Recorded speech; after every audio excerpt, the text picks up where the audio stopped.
Good evening all.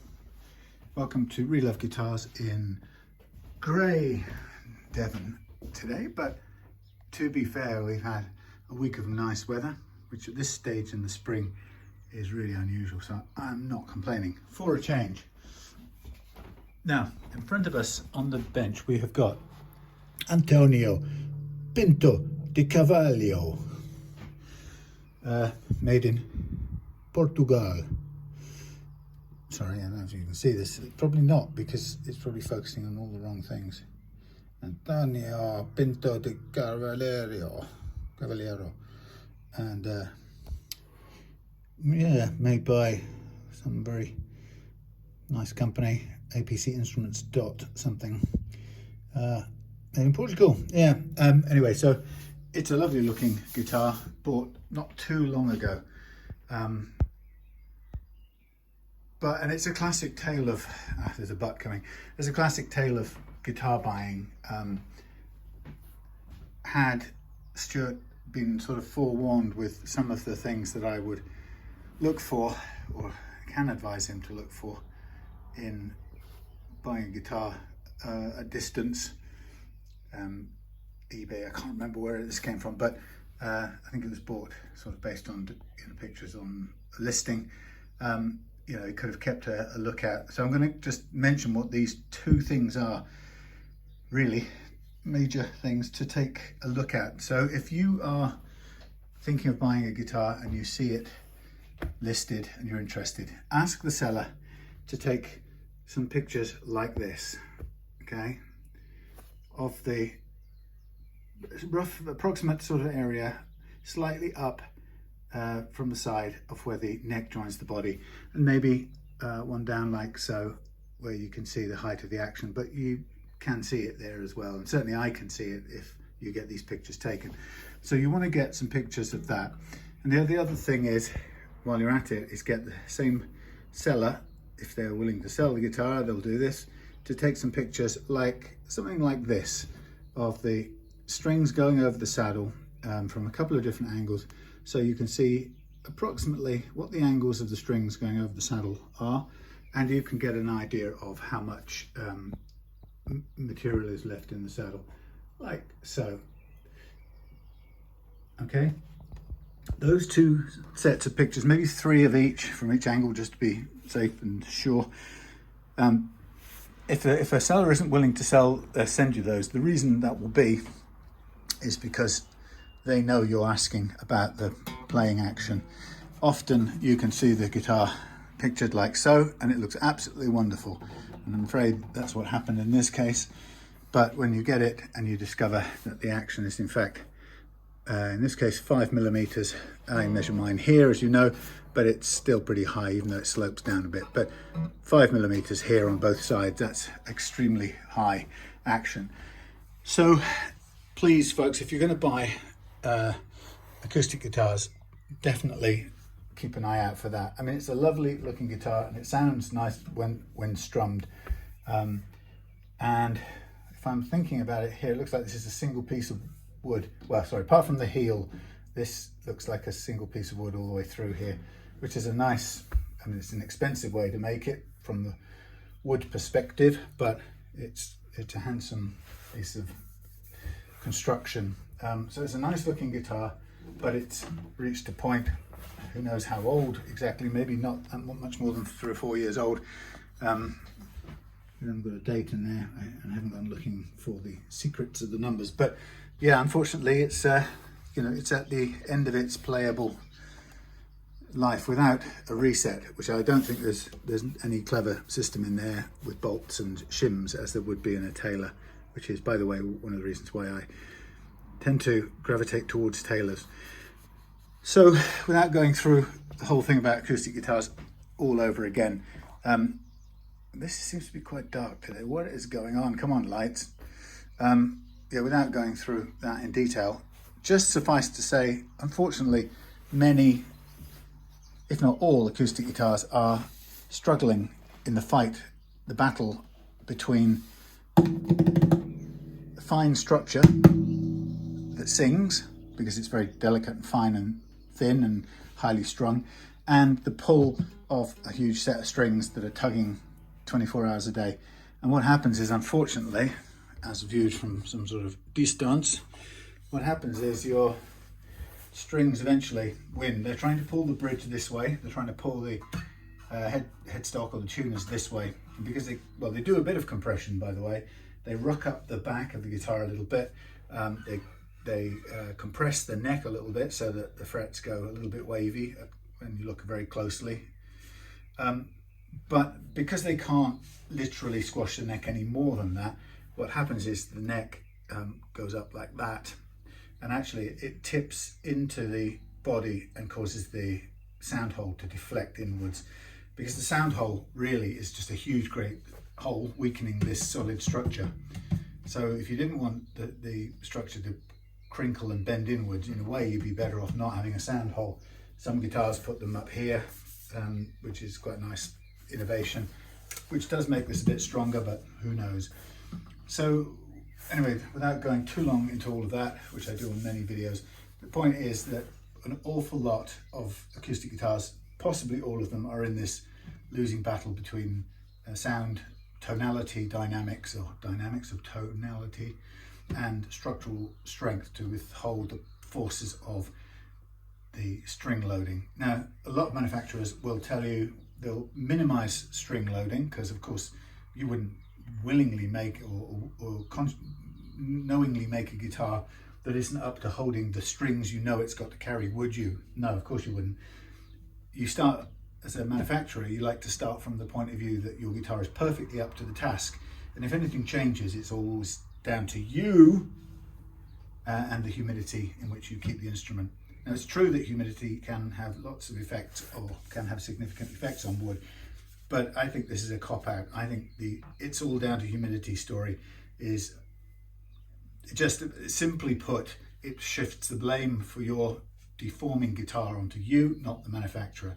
And the truth is, it's on the manufacturer. And the reason if you need to know proof of this, if it wasn't built in, if it wasn't a known built-in likelihood, then people like Taylor wouldn't have devised their double shim and bolt-on neck system.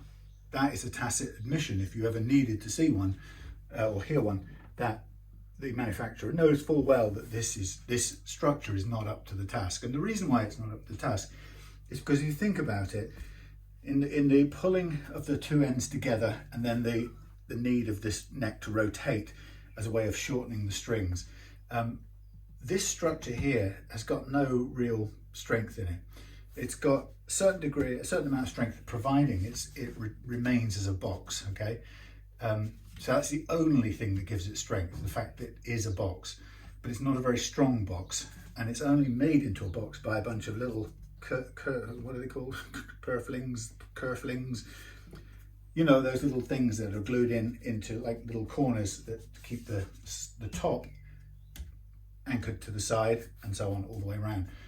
Now that's a very weak structure. You wouldn't build a building like that, and you wouldn't put a heavy load.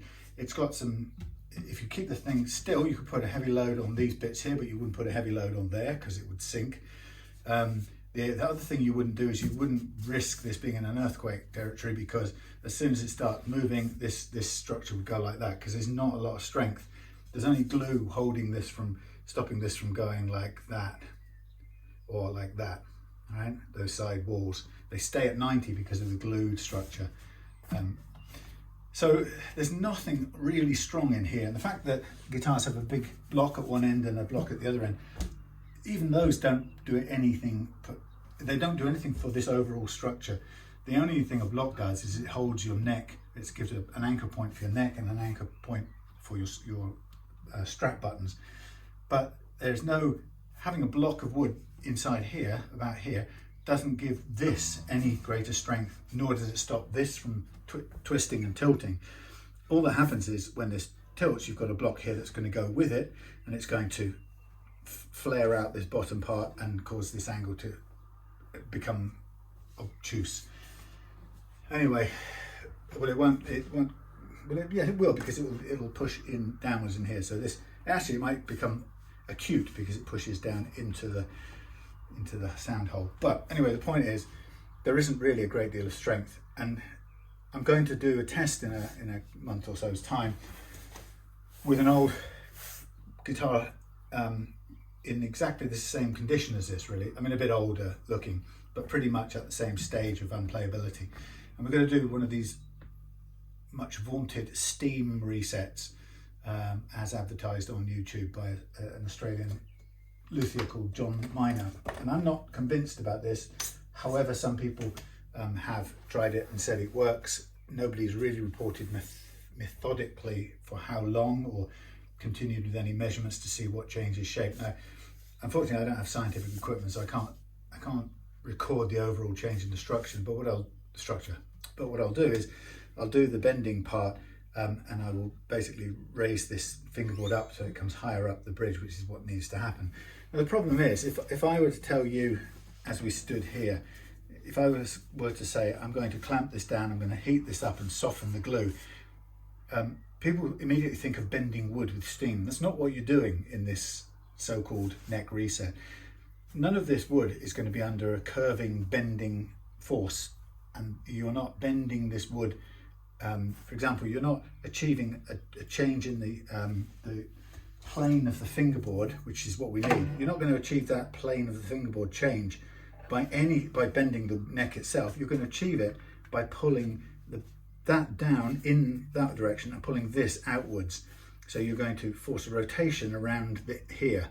Now, are you going to pull it away and leave a gap to create that rotation? No. So what's going to happen is you're going to basically push that in and you're going to bend this angle here. So what are you stressing and what are you changing when your glue, theoretically, if the guitar I've got, if the glue even responds to heat and steam, but let's say it does, what are you actually bending? Well, what you're doing is you're weakening all of these little purflings, starlings here, and you're going to allow, and the glue joint between the top and the thingy here, and what you're doing is you're going to basically push the bottom of the heel in, and you're going to drag this up, and so you're going to basically change the geometry of this side a tiny little bit, and you're going to pull up the buckle with force. And then you're going to hold it. I'm going to hold it there under clamping for 2 months or whatever I'll figure out what the time they claim is required. But the point is, and then the idea is it settles in that time. Now, people I know, as they're leaving it clamped and letting it cool down and dry out and all the things it's got to do, I know what they're thinking. They're thinking about wood remaining in a position that you bent wood into. Well, the only bent wood on this whole structure is here. Okay, that's the only wood that's bent and it's staying in that shape. But there's no structural strength in that shape. It's just bent in the plane in which there's no load on it. I mean, there's a load down here, but it's not in this plane. So we're not doing any bending of this. We're pressing inwards, but what we're really bending is the joins here to try and push or rotate this whole block. And the only way, if you imagine this does change shape a little bit, but the only way you're going to get this block to go like so is you're not going to literally bend the neck, or else you have a droopy neck. What you're going to do is you're going to push so hard on this neck here that you're going to flare. You're going to bend this whole structure, and the only way you're going to bend it is by changing the angles of this. Now, arguably, that's what's happened under loading. So we're going to now soften the joints here. We're going to probably soften the grip on the frets and the grip on the fingerboard and the grip on any binding, but we're going to soften the joints here more than anything else, and then we're going to force a realignment of this neck so that it points into the right plane here, and then we're going to let it cool down. We're going to let these little glue joints cool down if they were even softened. If they're epoxy, forget it, and we're going to leave it for some hocus pocus, I think, non-scientific amount of time, and then we're going to go, look, it's better to play. Now, I'm not entirely sure that it will change anything. I've heard people talk about it. It changes. It's for 5 minutes, it's absolutely perfect, and then half an hour later when they come to string it, it's already gone back down and whatever. You know, and that's after having left it for like 3, 4, 5, 6 weeks or whatever. So it doesn't sound like it's completely stable even when you release it after all that time cooling or settling or whatever you do. I'm not convinced about that. And then I'm certainly not convinced how quickly these joints, which we've already weakened once with either heat or steam or both or whichever, or force, I'm not convinced that those aren't going to now be even weaker than they were before, unless able. See, if you accept that it's these joints here with all these little, sorry about the net, I've completely slipped my mind, the little things that join the top to the sides. If you start from the understanding that those are the only thing that give this box strength. Okay, there's some braces, but those braces don't really give the box strength. They are designed to strengthen the planar surface of the tops and the back so that they don't buckle or bend as much. But they don't hold this structure the structure is a mixture of the pre-bending of this and the gluing and the sticking of these little purflings. And if we think that that's where the strength of this structure comes from, and we know that over 4 years this force has caused it to deform to the point where this raised up and there's little or no room for adjustment here, then we've got to accept that if it's pulled it out of shape in 4 or 5 years maximum, because these little structural strengtheners aren't capable of withstanding that loading for those 4 or 5 years, once you've heated them up and let them cool down again, I'm pretty certain those things are going to be weaker than they were before. But people will argue for this method because they insist on thinking that in the process of moving this neck to a better position in relation to the saddle, to the bridge, they insist on thinking we've done some wood bending in the traditional, I've got a flat piece of wood, I've got a mould, I've got some steam, I put it into the mould, I steam it, I heat it up, I leave it for an hour and then let it go and whatever. Then you notice that people do that a lot with plywood structures and they bend ply and stuff like that. But that isn't what we're doing here. There's not a single piece of wood we're trying to bend in and of itself. What we're doing is we're trying to re-distort or undeform the structure, and that is a big difference. So you can tell I'm not 100% confident. So to come back, and sorry Stuart, that was a bit of a detour, but I hope that adds a bit more to what, oh God, my storage is full. Okay, well obviously I've now carried on this one, so I've got to sort this out.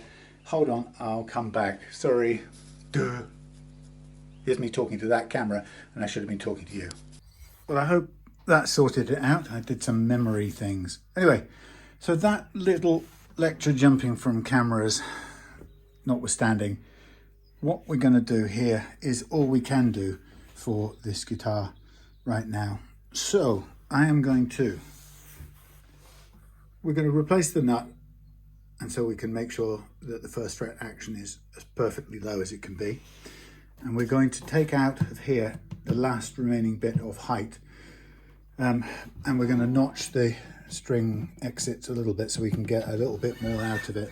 So we're going to make it as even the tiniest bit more playable by reducing the action here. It won't be a huge amount. And then we're going to make it play as great as it can at this end, and we're going to really, that's going to be as much as we can do. And hopefully that Stewart's next time he comes to buy an acoustic, he'll be much better warned. Ooh, that didn't feel very nice. Sort of a somewhat clunky tuner. No, I'm by the way, I'm taking the strings and everything off, or the strings off now, because I've done the measurements I really need to do. So I've measured what's basically the height of the action where I need to know it. I've measured the relief, which is practically dead flat. I've measured the amount of saddle remaining above. Oops, this nut's firing off. I think that's what might have made the funny feeling in the tuning machines. The zipping of this nut sideways. Yeah, so I measured the remainder, or how much space is left in the saddle for adjustment. So I can get on and prepare my calculations. So let's just start by, as we mean to go on, by let's get rid of this nut, since it's a horrible plastic thing, but it's also kind of pretty much already falling off. So I've got a couple of options. I've got this one here, which is a fit string wise. There's a little gap here at the back, which actually isn't really so much of a critical issue. What matters to me is that the strings I think excuse me, fits. Now the interesting part about this is I don't think this nut was ordered specifically for this. I had a complete run around ordering parts. A supplier I used, I won't say who, supplier I used, I ordered 3 blanks because I suspected I would be better off using a blank here. So I ordered 3 blank Tusq nuts and got the next day, or nearly the next day, got, now this is this is too low. That's interesting. Okay, I'll use the blank. It's going to take me longer, but it's better to do that. Ho ho. So this isn't the right one, which I kind of thought it wasn't, because I'm pretty sure I didn't order this. Oh, which means I can't now send it back because I've opened it. Oh, you silly bugger. Never mind, I can always use one spare in the spares department. So although the spacing is, actually the spacing is a little wider, so this wasn't the right one for him to get sound, you plonker. I was set out to find one at 35 and 44, which is strangely unusual a size, believe it or not. So this, a lot of this is going to be spent farting about with this great big chunk of Tusq nut versus, or making a thing out of that from scratch. So I'm going to mark it up, and so I use my sanding tools, sanding belts and discs and whatnot to get this down to size, close to size, and then I will fine tune it with the sanding board and the human touch. But to begin with, obviously I've got to start out with something that's going to be the right size. Always better to start out a little oversized. So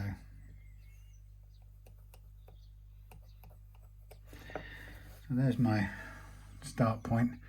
And what we'll do is we'll try and take it down. In fact, let's use a pen. Let's mark it on here, because then I will try and size it down to shape, and then we'll make the first slot impressions. So this is going to be oversized, obviously, because the line is to the outside. But it just gives me a good idea of what I can then go out and cut. So I'm just going to go and do this out of sight, probably on the bandsaw, if I can make space to do it. Come on. There. Bandsaw.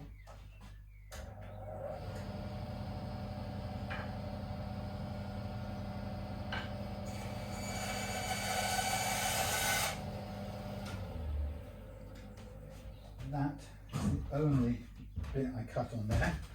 Whoops, next bit I'm going to do on here.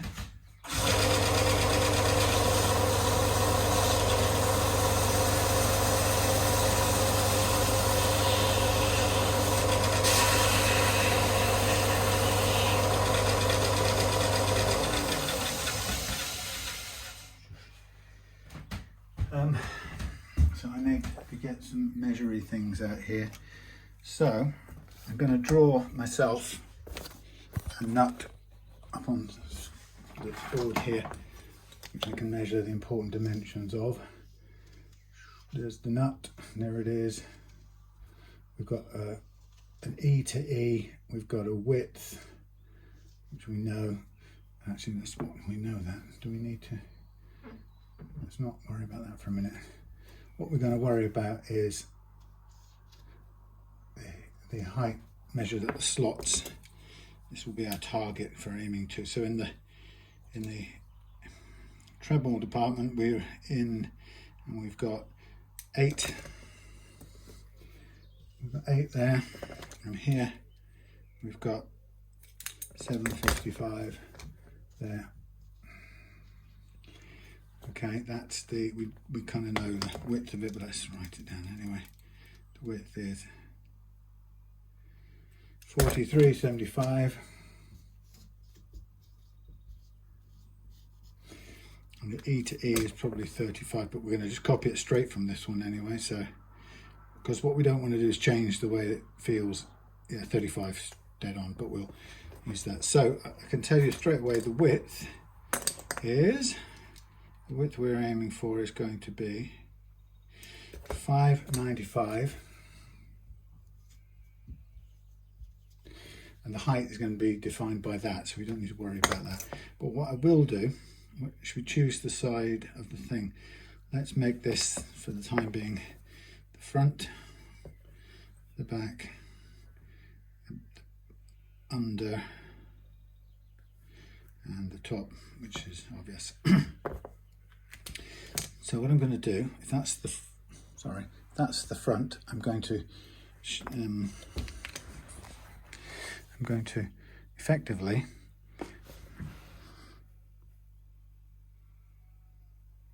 try and just cut that back in a bit of a curve, so I can know that that's facing that way, and I'm going to cut my slots along the top of that. So I'll just go and do that by hand over there. You can come along, but it is noisy. Where could you be? You could be, oh wow, okay, there's a lot of dust everywhere. Let's see if I can see what you can see. Something like that. Okay, so this is firing Tusq dust.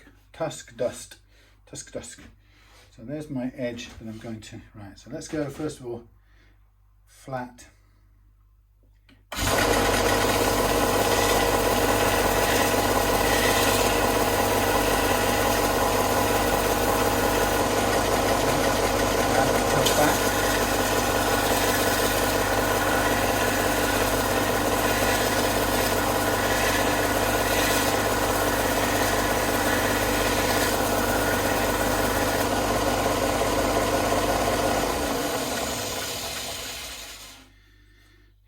Yes. Now, what we haven't got, let me just stay there a second. Let's see how much over we are in 595. We are on 628. Actually, not that massively different. So let's do a bit on here, but not too much.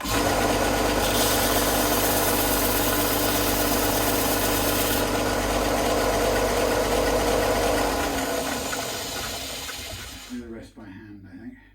Yeah, we're nearly there. Let's move this out the way to over there. Let's move first thing out the way to over there. So if I bring back the camera, what we'll do is we'll get the sanding block board up. Big noise, sorry. Big noise. Right, so what we want is a 595 width. There it is, 595. We're nearly there, not far off at all. So I'm just going to aim at getting this side as nicely flat as we can get it. Ready to fit in there. Almost there, look. It's still pretty straight up. That's good.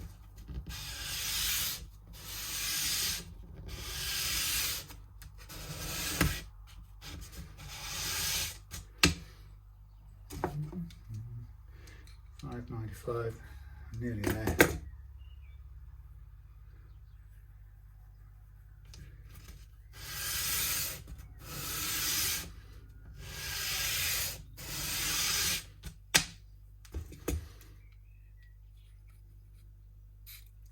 there. So what we might find now is this will just almost drop in a tiny bit, no, too much. So I'll keep the front edge totally flat as I can, and I'll just use this to wear it down. And we should find that it pretty soon almost dropped there. It's nearly dropping in. What I'm going to do is just use the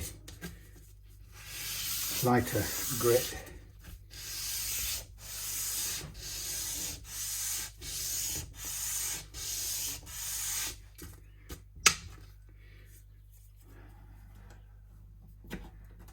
so close. Sorry about the view. A little bit more. Now we could take some off the front here, yeah, but I'm going to resist it. And the reason I'm resisting it is it looks nice and clean. But the front end often can use a little bit of sanding because it's molded and it has a slight concavity, which never does any harm. It doesn't get in the way of playing, but I know it's there, which is a funny little quirk. Okay, so that is nicely fitted. So there's my fitting.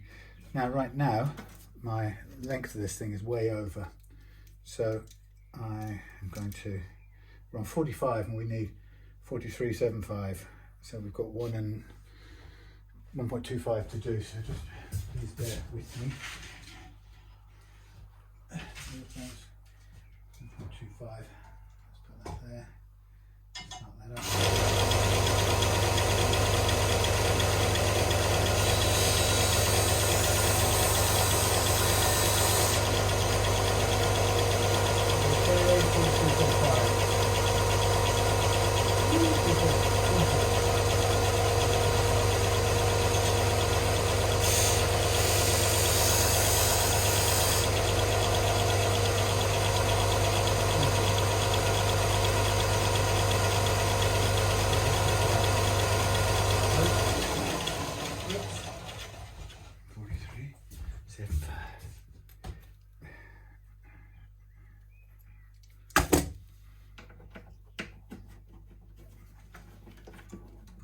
See that thing?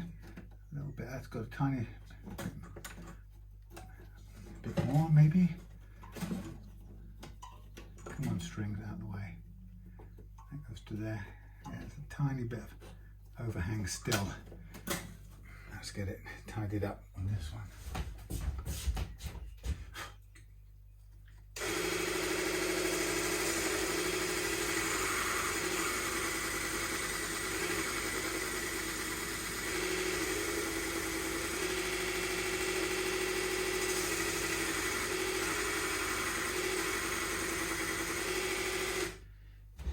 Straightened up, which is good. Strings all get up there. That is pretty much spot on. Okay, so now the next bit is to get the original, and we're going to clamp them together and mark up the. We're going to do this like so. Clamp them together, and I'm going to mark up the them holes. You know what I mean. So I'm going to transfer across to the clamp over here, which is covered by my at. I'm going to put it in there.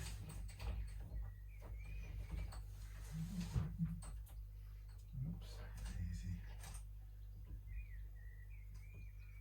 Stay there. You stand up. Thank you. Right, now I need my over here.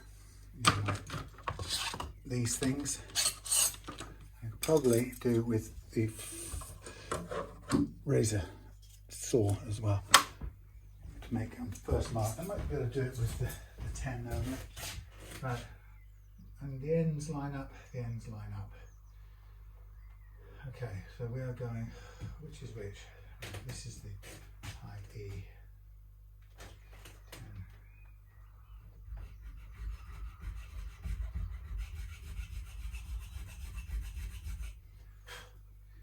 10, 13,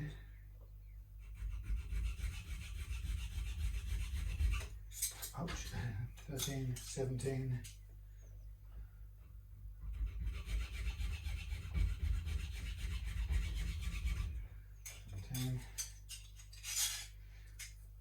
26,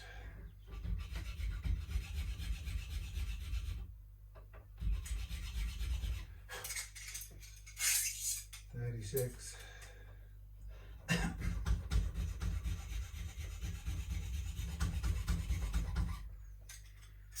and 46.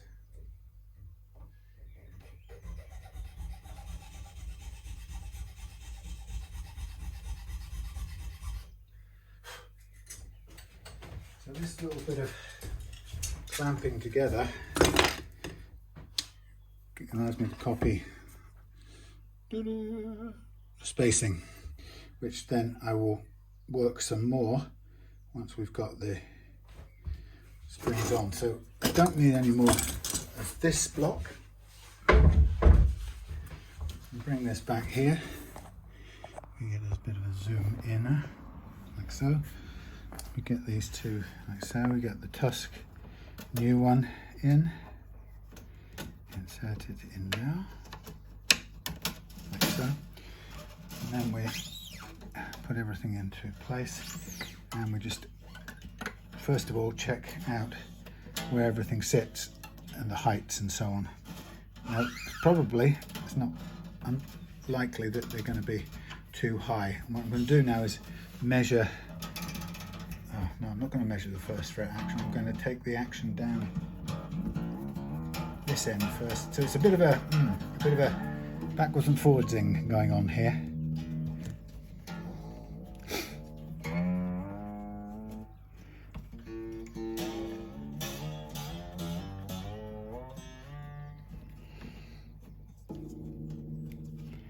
Come along.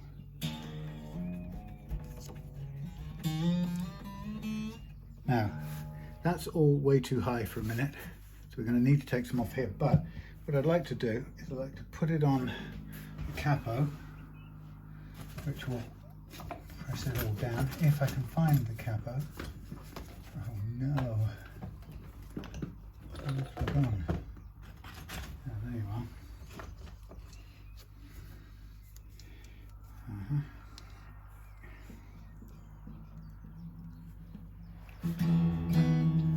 Okay, now I'm going to need, sorry, let's zoom out again, because now I'm going to need to do is I'm going to need to take this out. So I'm going to need to slack off everything a lot. I'm going to make the adjustment at this end first. I will need the sanding thing. Adjustment at this end, followed by, let's get the mechanical unwinder. Yeah, adjustment at the saddle end, and then we'll make the final adjustments at the nut end.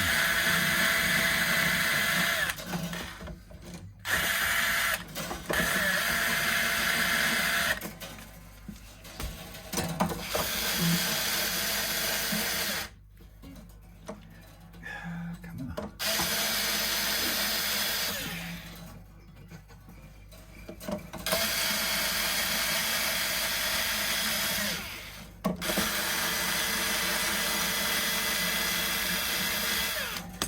Okay, so we're going to now bring out, pull out, lever out the saddle. It may be resistant to doing it, so what I'm going to do first is I'm going to get the pins out. We can do without those in the way. We need them out anyway.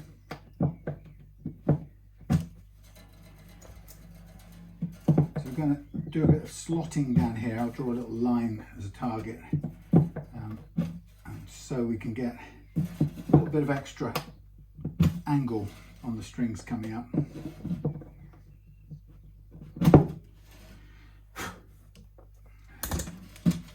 Strings can come out, stay there. Okay, so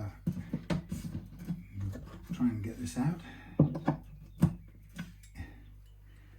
Sitting on top of the piezo strip, which it still has to do.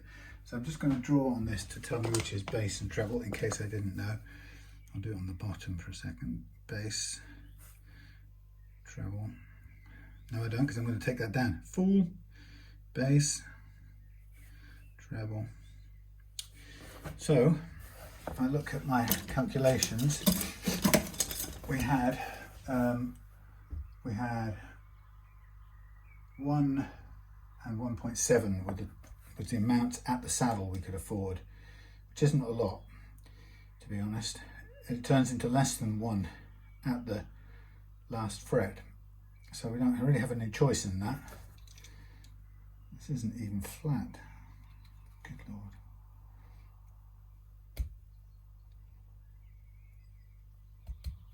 So I'm just going to mark this up. Yes, that's interesting. It doesn't even look completely flat on the bottom of here. I'm going to do a 1.7 on the other side. Now this is the maximum I can do. Oh no, I've chosen to leave a millimetre nearly of height of saddle on each side, and that's partly to or in some ways to preserve the break angle of the strings. But if we're notching it, we probably get a little bit, we may get a bit of a better angle out of it. Having said all that, please fill in, that's better.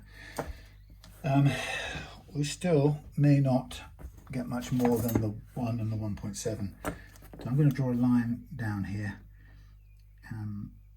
which I can sand to, and it is definitely curved, the bottom of this. So that wouldn't have been playing very nicely either.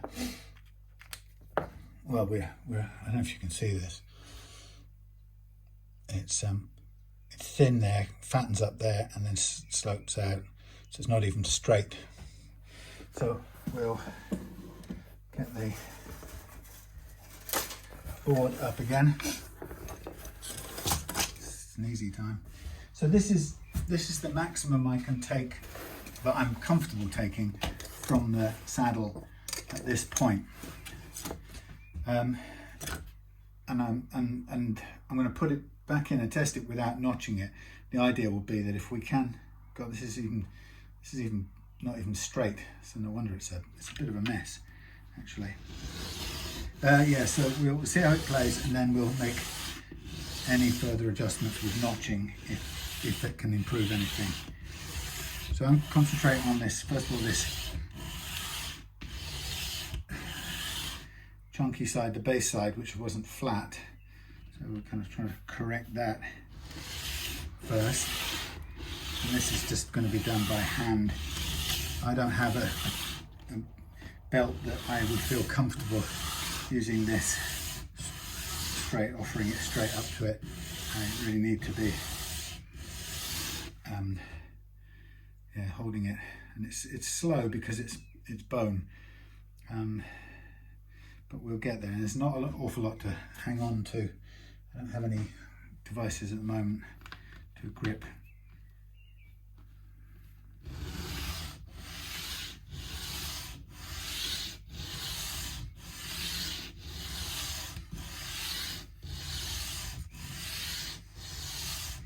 The thing about doing it with a machine, if they had putting on the big sanding belt there, you'd be past your target point in almost no time.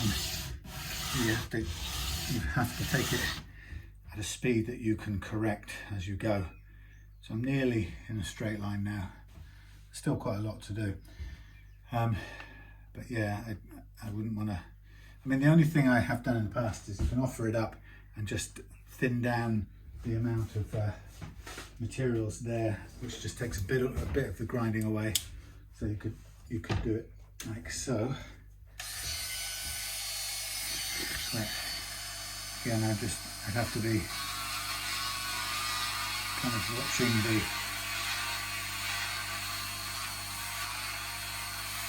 that we don't overcut anywhere. The bone is hard work. It can be hard work.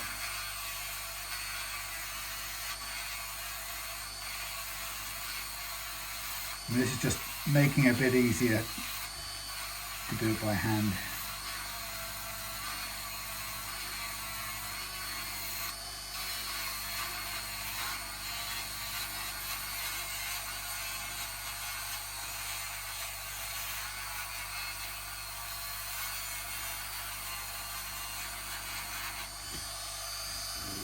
But even that's just helping things along. It doesn't really make it that much easier, but it takes away a bit of the material.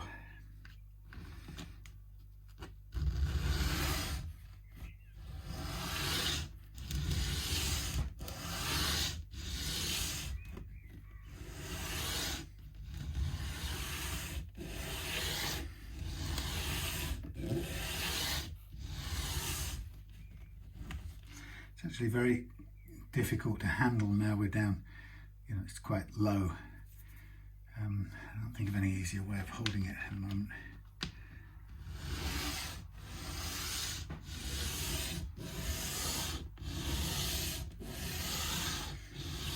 The reason I'm rocking from side to side is that it's easier to get an even cut by just holding it in one place and moving without moving my hands, so that the angle and everything stays the same, and it's just me that moves.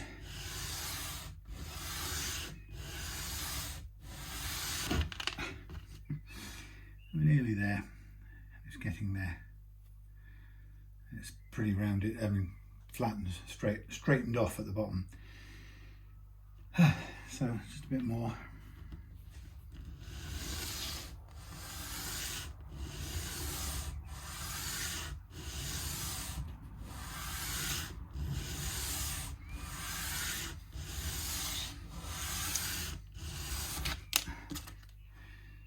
Hitting a stone on your skateboard and going flying.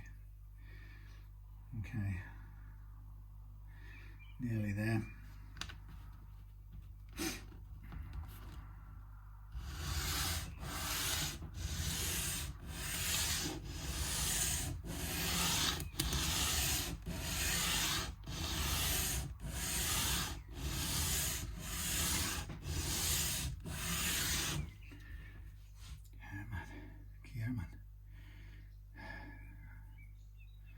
Right, bit of tilt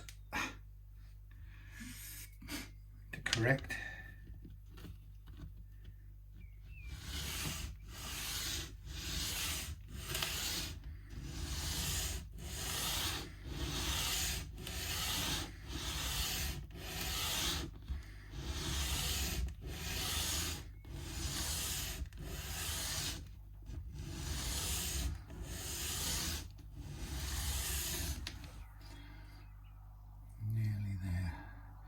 So that's close to the line. A tiny bit more to do.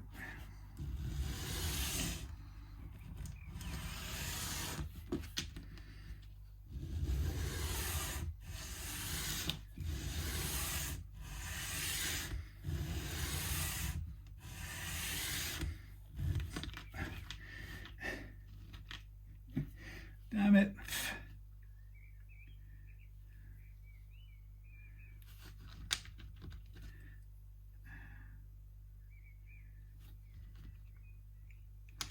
Bits and bone dust in the eyes.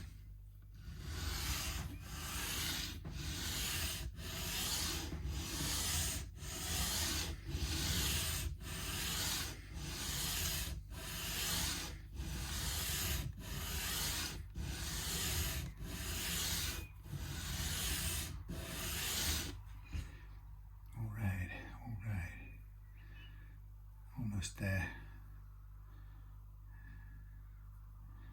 Hardest bit to get is this last bit.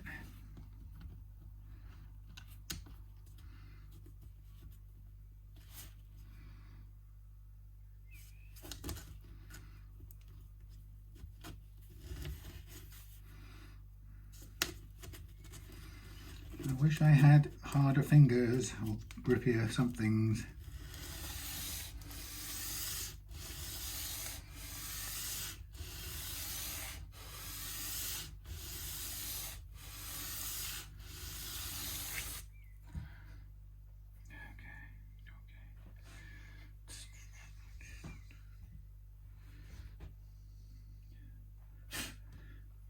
this is the point where you can see the thing sticking up above the what's it.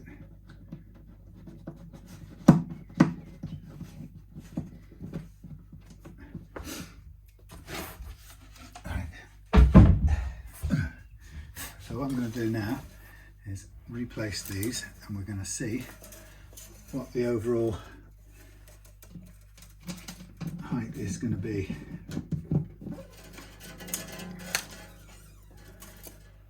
It's extremely low, but we will. Well, before I do that, let me just mark up the slot line. So we've got it to there. Ready, and it comes up and out through there.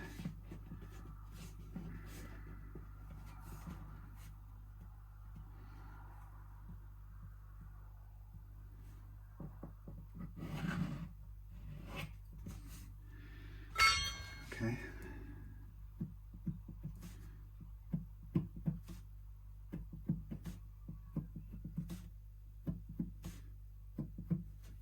Okay, worry about that in a minute.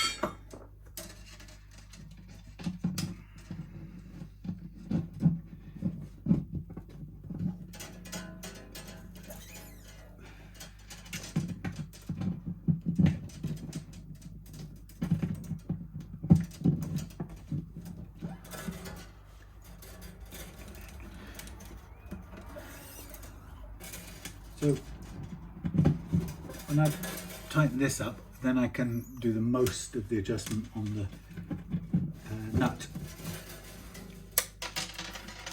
Take that down to its more or less correct height, and then I'll do the last adjustment with the files to make sure that slots are the right height or the right depth.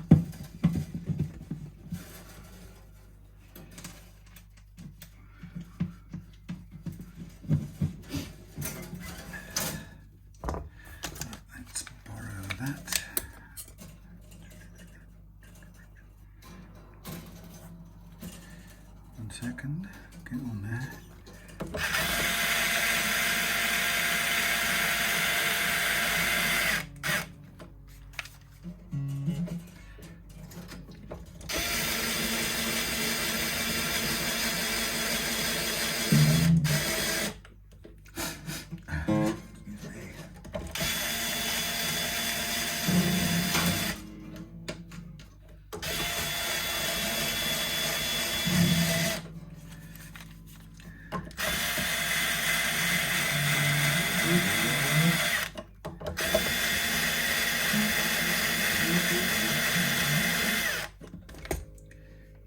Okay,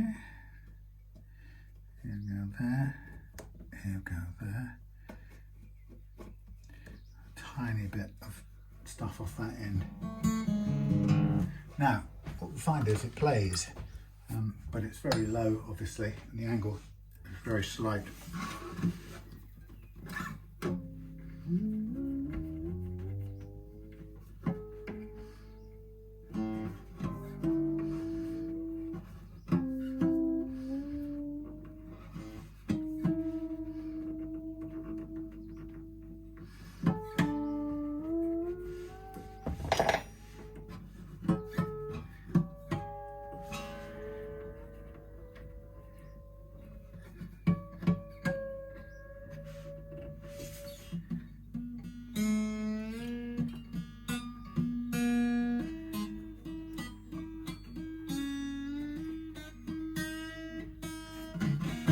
Obviously I can't play that because it's a million miles too high here, but we will take that down in a second.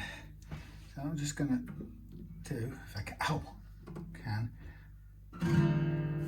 just hold that down there. Yeah, not the end of the world. Okay, that's what we'll do, we're getting there. So let me just find the size of the gap here that we don't want. It's too big right now, but if we just get a couple of thick ones out. 80 and 70 equals 150, right? 150.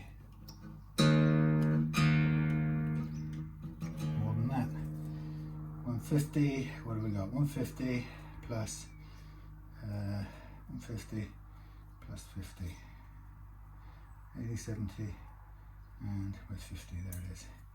150, 2 mils. 2 mils. Okay, 2 mils on that side. 2 mils on that side. Okay, so that's good. I can take a straight 2 mils off both sides, and then we'll be close to where we want to be. And then at the same time, we'll also slot the ends there to give us a little bit more break angle back if we can. Alrighty. So first of all, off comes the nut. And we can take 2 mils off the bottom now. And again, this, if it's the same all the way around, so I can do this with a marker pretty accurately, I think. 2.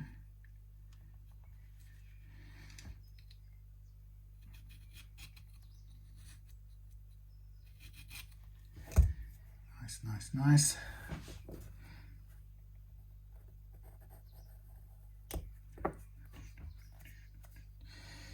So I'll take quite a bit of it away with the sanding machine, but I'll come back to finesse it on the thingy. And we don't have to be exactly perfect on this, because as long as we're not more than 2 mils, because the final amount is going to be affected by the slot height. But that's fairly a good start. So I'll get close to it, and then we'll do the rest with the files. But the thing to keep in mind is that as I do the slots with the files, then we will still probably have some excess nut to sand off. So let me just go and put this on the spinny thing over here. That'll be maybe we're better if we do it here. Let's try this.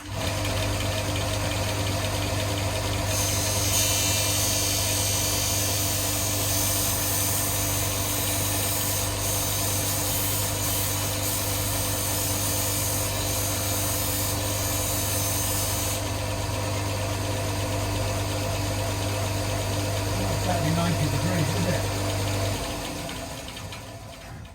It's a bit naff. 90 degrees. Oh well, that's what you get with a fairly cheap, what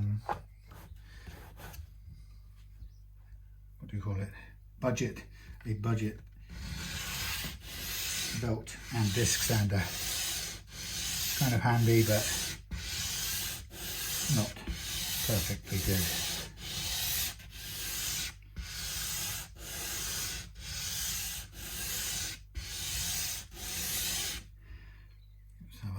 Look, a looky feel.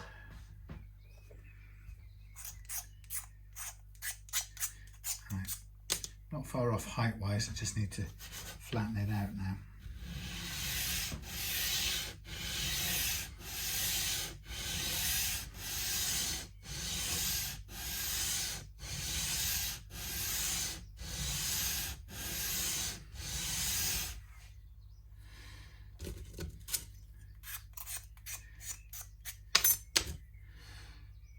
Okay, nearly there. A little bit more on the back here.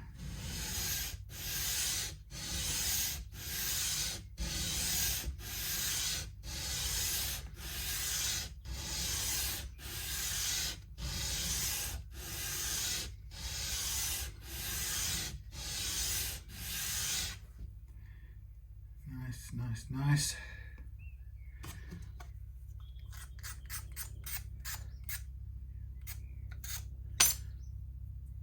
Close to. I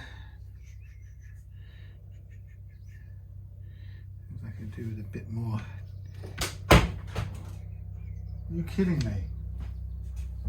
You are kidding me. Fantastic.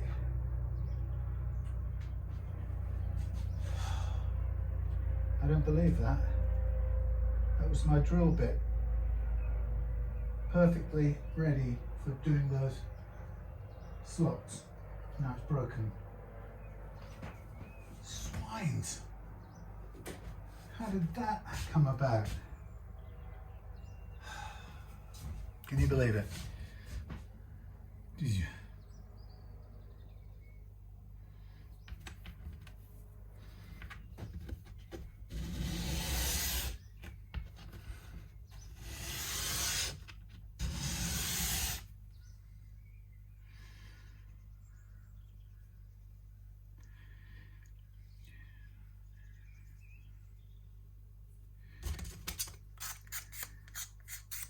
Right, well, if I'm confident or happy even that I've got a flat surface, I'm going to put it in the slot and worry about getting the height down as a secondary thing using the slots, and then we'll file it down afterwards.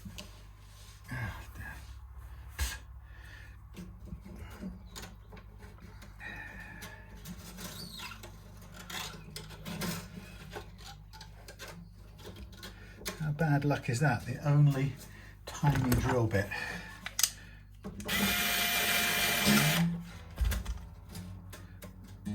That's just about right.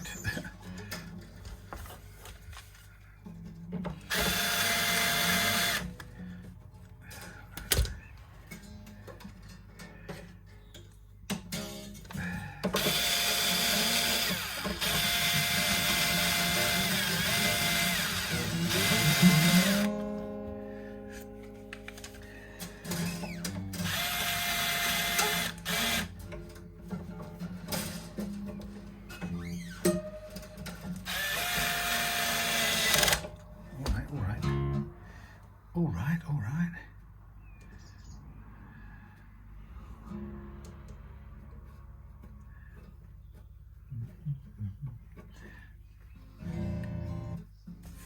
Thank you.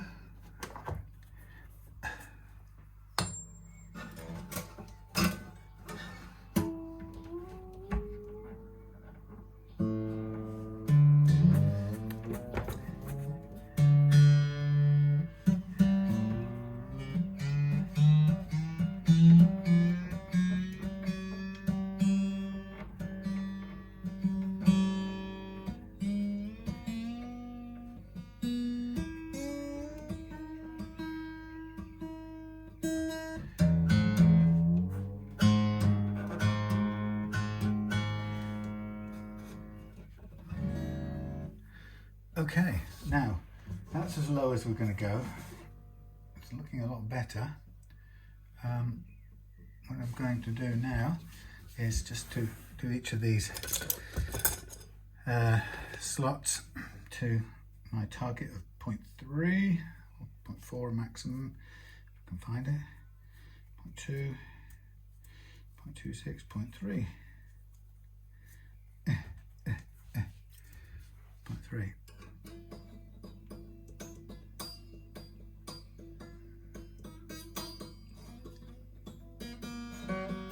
Mostly almost there. So what I'm going to do is I'm going to check this one.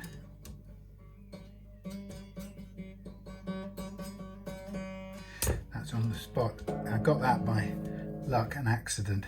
But what I'm going to do is I'm going to cut backwards first of all. So mostly I just want to go back and make sure it's a nice backwards slot, like so, and then just bring it forward to the edge.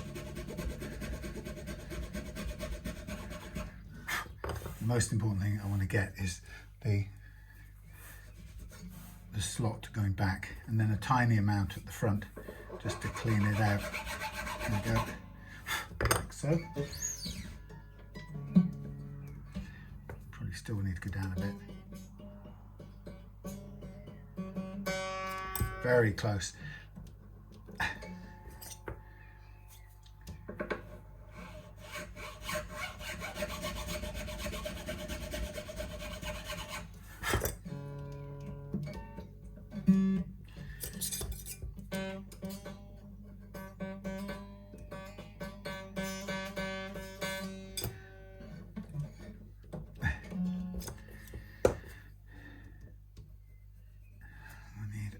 finer pencil than that. So this is, what I'm doing here is I'm just using some graphite to mark the bottom of the nut slot, so I can, as I'm cutting, I can tell whether I'm just cutting the backwards down the hill or whether I'm actually cutting up the front edge, and I don't really want to go much further down the front edge. So really what I'm looking for at the moment is just a backwards cut, and I'm bringing it close to the front edge so that the string has a good anchor or fits in the slot well, but I just want it to go over the edge nice and clean without taking it any further down. That's about right.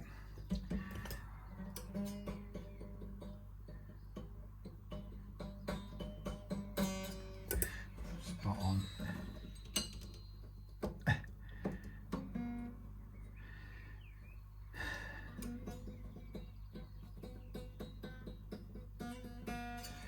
Just a tiny bit, but we're almost all there as well. So again, mostly depth and backwardsness.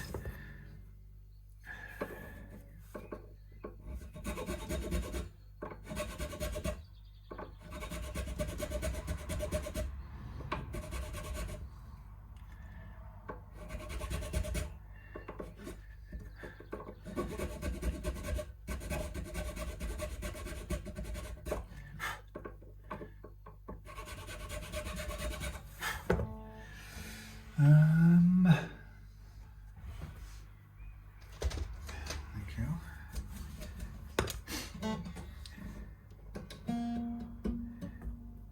That looks about right, but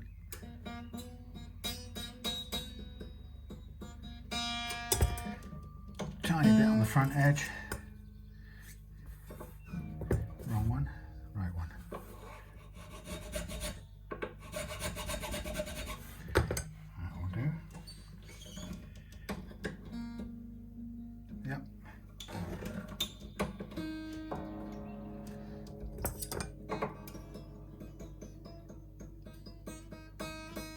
Again, just on a fraction off.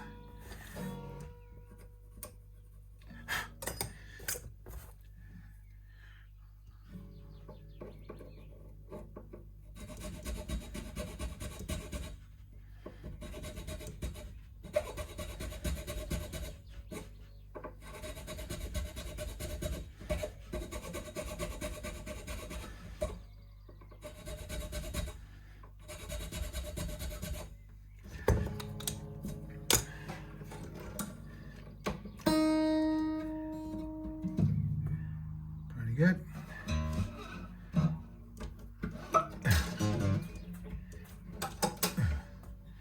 This one looks quite low.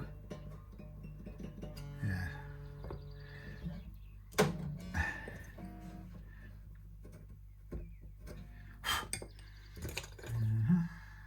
26.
Next step is I'm going to do the bit of slotting, and I'm going to prepare the nut. I'm going to put a tiny little bit of foil under one end. No, actually not foil. I'll use a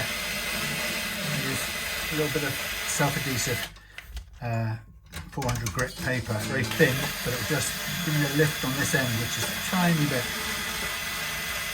down. Ah, I hate these sticky out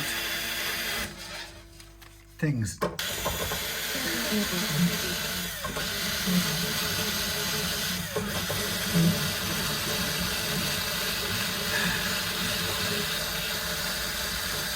I'll look forward to showing you when I come to put the new strings on, Stewart, how much I do and don't wrap around these posts. They don't need as much as this for a start. And this extra bit sticking out is always guaranteed to blow your mind. Guaranteed to hurt some poor sod like me. Especially when you get around to this part of the deal. So I'm going to do a little bit of shaping of the nut as well. A tiny bit of shaping, filing, and then we'll do the slotting.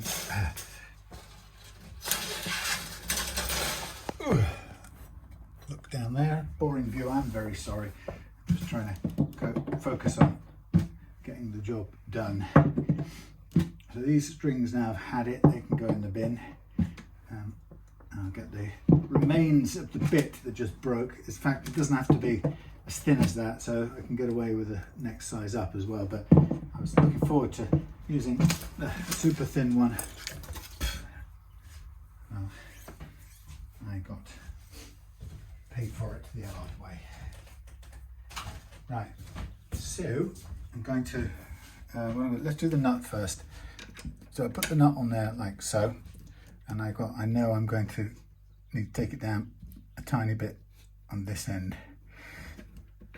It's very difficult to say exactly how much to make this fit perfectly, but I shall place it there, and I shall,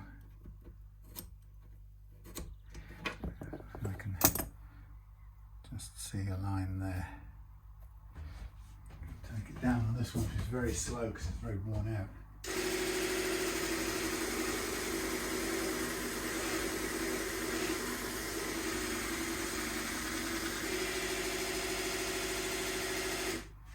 And then I'll hand file it to smooth it out.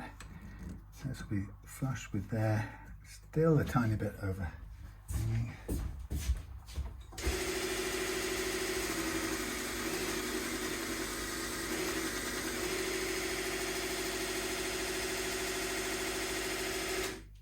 Thankfully, as I say, this cuts really slowly, so the belts are worn out and that fits. That feels nice.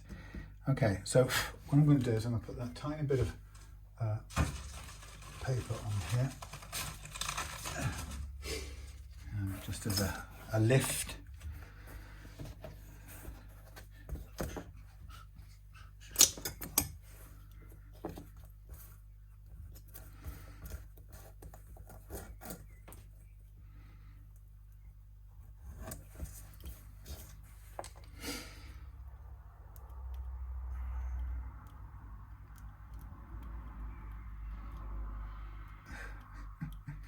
Please come along, thank you. Right, we'll go down here and put it on this end bit there, like so.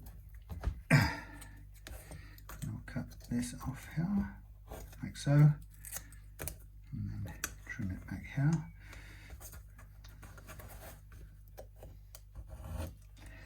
Like so. Then, before I, oops, a bit on the front here.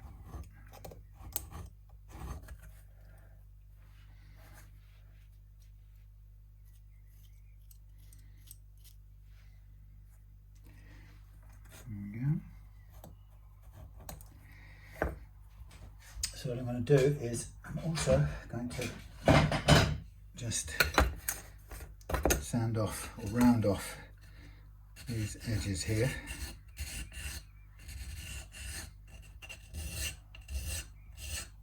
So we've got a reasonably nice profile which doesn't stick in the fingers.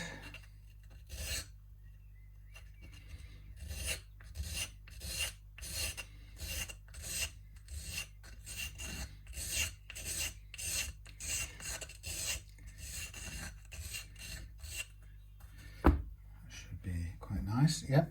Okay, and then we get a bit of glue. The thing I've got caught out with in the past is sometimes I get to this stage and I think, oh, I just better tidy up that fingerboard a little bit. Not fingerboard, tidy up the nut slot a tiny bit. And if you do that, the danger is you take it down a tiny bit, and as a result, then you end up lower than you need to be, and things suddenly become tricky. A little bit here, a little bit there, out the way. And we put that on there,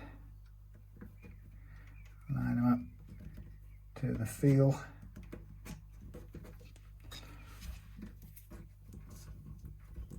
Squeeze. Come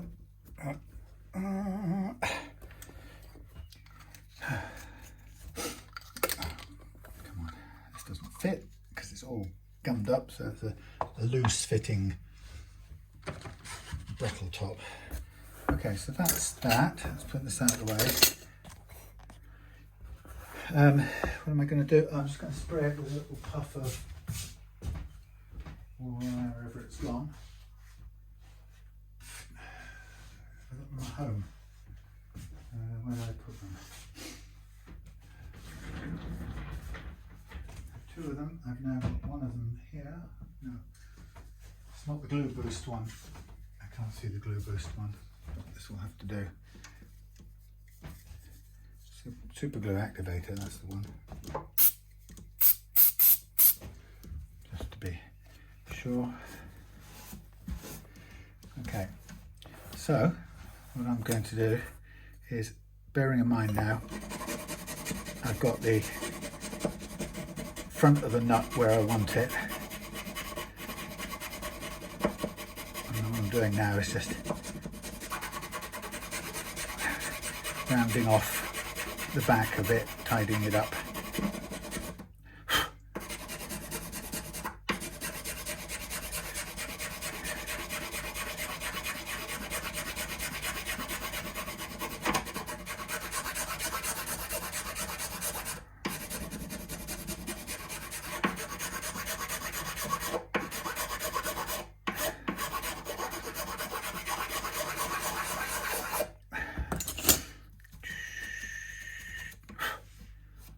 Okay, so I'm still missing the front, or not touching the front, which is fine, so that keeps me nice and safe. And if I want to come down here, I can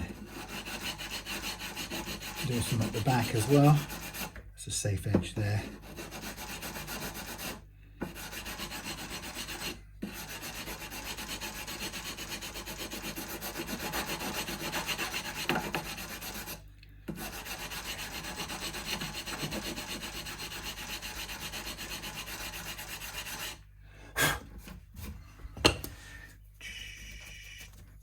Okay, right, that's that bit done.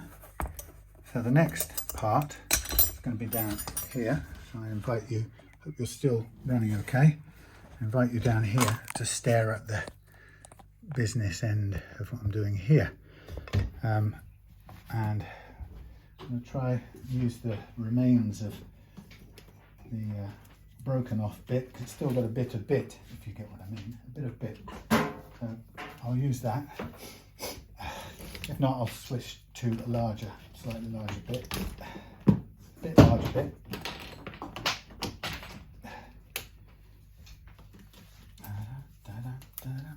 down. Okay, so now I have my old Dremel, but with the dangly thing.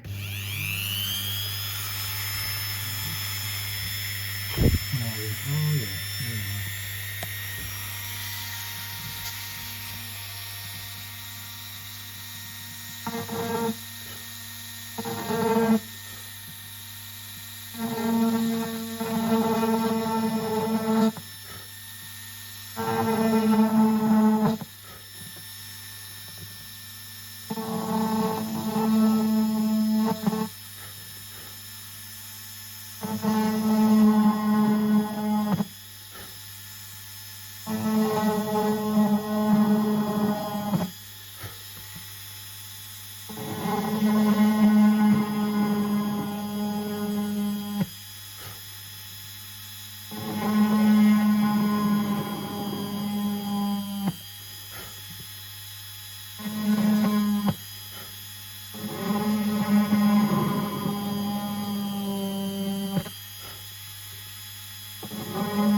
So we've made the marks. Now I'm going to go down. Not a very good view for you, I'm afraid.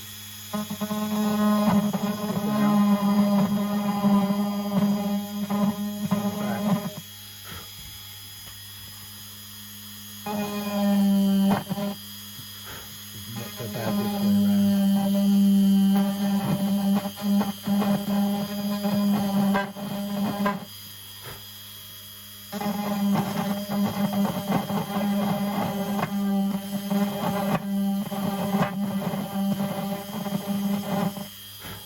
basically I'm trying to make the slope come up to that point there. Just move the launch point forward a little bit.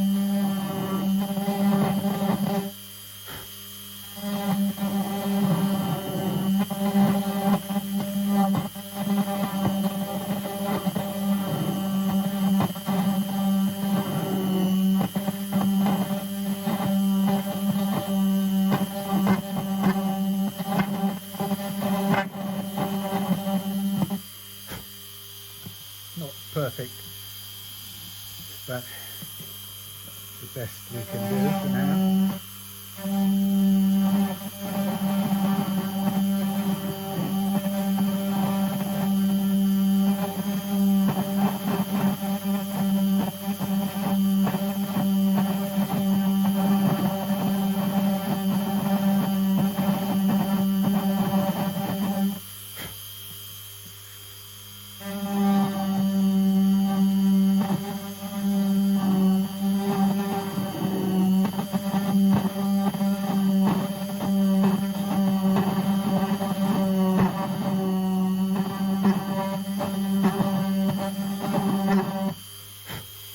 This broken off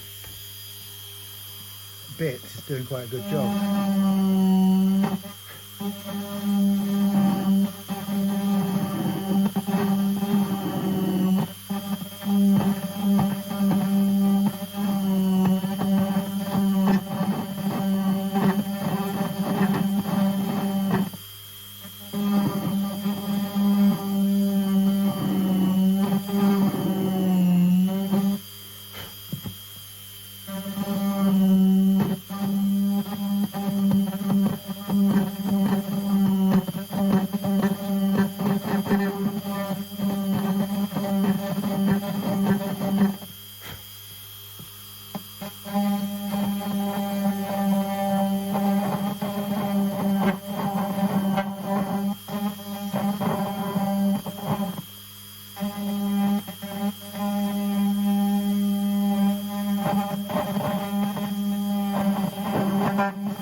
Always the wrong way.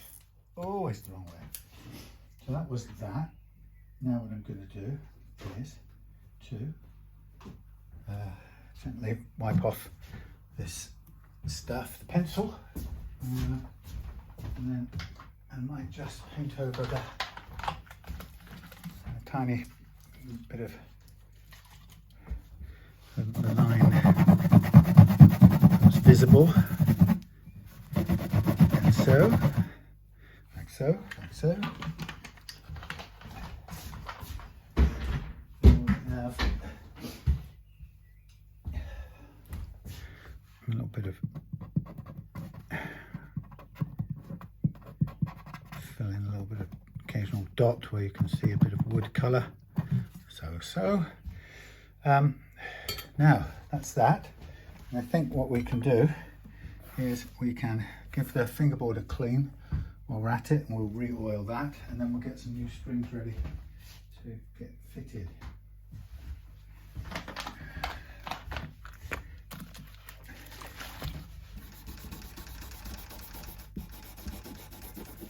Clean over as well while we're at it. Sorry, you've got a terrible view there. I'm not even looking to see what you can see. I've lost any responsibility for camera work.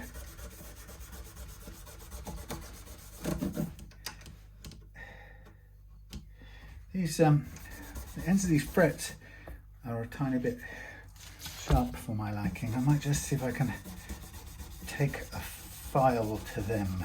It may be that the fingerboard has shrunk over the years a little bit, and these are sticking out, or sticking up even. I don't like the feel of some of them. They've been finished off in a certain kind of way, so I don't know whether that's really much changeable. Let's have a quick look.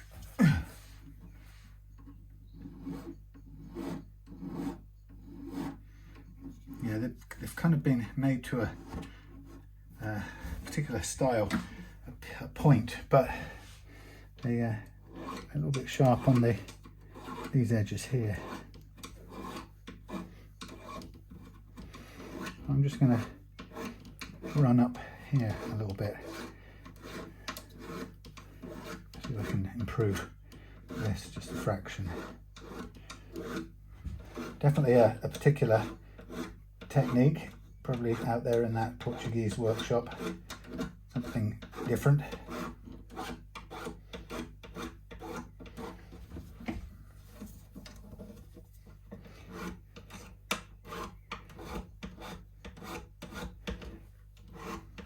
So just a little detail here, trying to make it a little bit less spiky.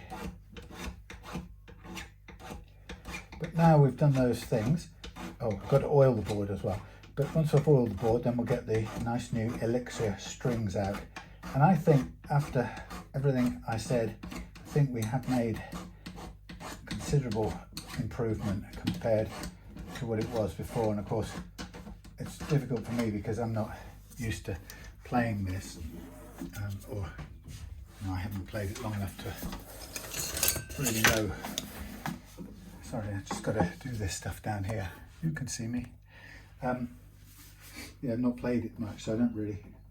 That's quite sharp. Don't really know how hard it is to play. Well, I can tell by measuring it and feeling it, but I'm hoping this will feel like a pretty big transformation. It's a funny choice the way they've made these fret ends. They are quite pointy, and as a result they're sort of prone to being a little bit too sharp.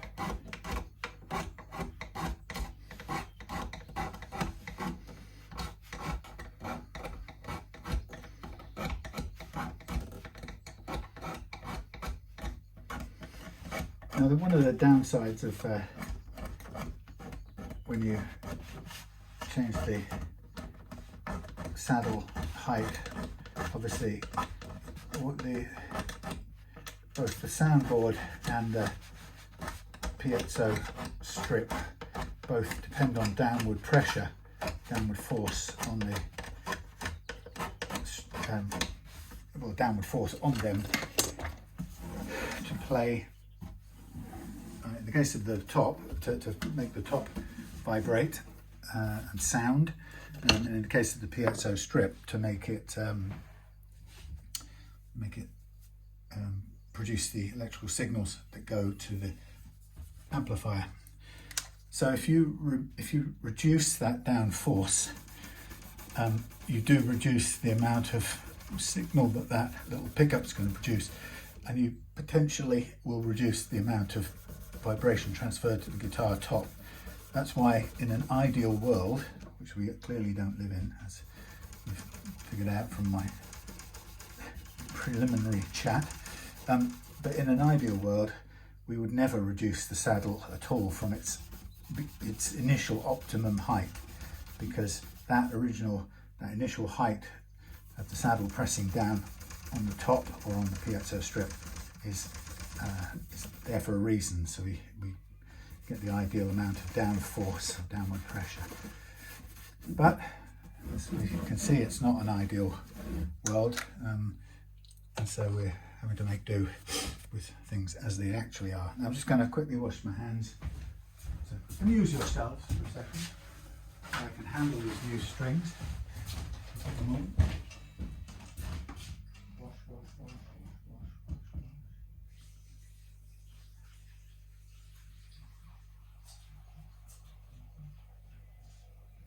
Saturday night.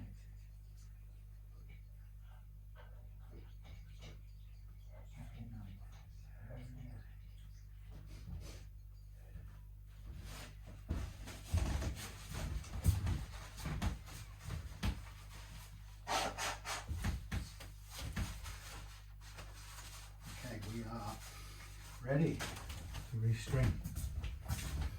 Okay, set of Elixirs.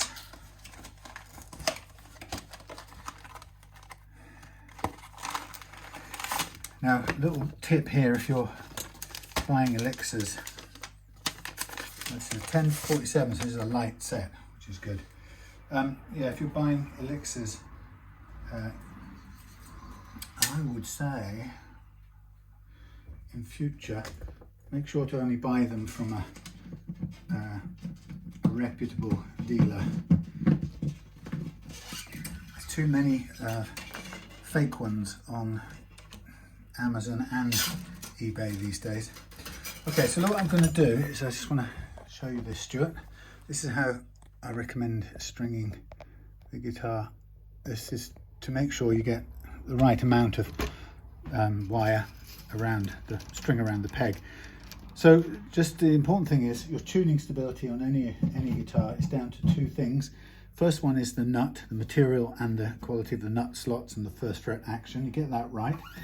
That's half of the equation, and the second half is when you fitted your strings, stretching all the slack out of them before you start playing. So we've done the nut part. That's 50% of the staying in tune equation. To do the string part, we pull the string all the way through, and I grab it and pull it back 1 fret's worth and start winding. And I hold this hold the string, the held string, and there's the loose string. So I keep hold of the held string and I direct it over the top of the loose string. As I'm coming round, the loose string's gone under, and then I keep the held string taut, and as the loose string comes round, I just yank it up and then let the held string go under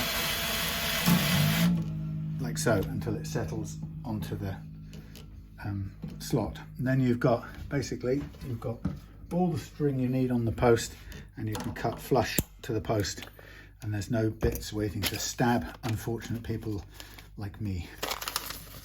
So that's how to fit it, and then once I've fitted them all, we're getting to the stretching part, which is, a lot of people don't think you have to manually stretch your strings, but you really ought to. And the more of the slack you stretch out physically to begin with, the less will come out while you're playing. So pull it taut, grab, hold at the first fret, pull back to the second fret, start winding, hold taut, over the loose one. As it comes round, yank it up for convenience, and held one under the loose one. goes into, kind of locks itself off there, like so.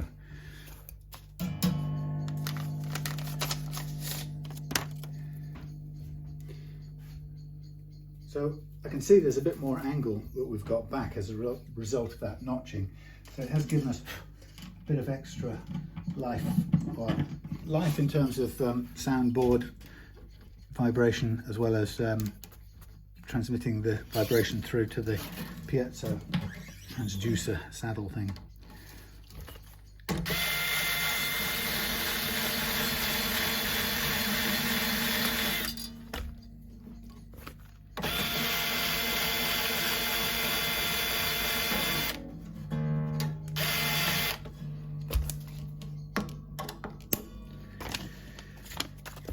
Okay,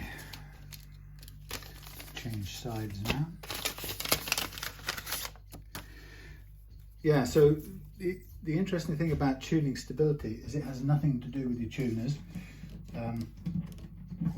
Good quality tuners, they make a difference in terms of the gearing, the metal or material they're made out of, and so they, there can be good reasons for spending lots on your tuners, because they make the process of tuning feel more precise, more satisfying. But in terms of keeping your guitar holding it in tune,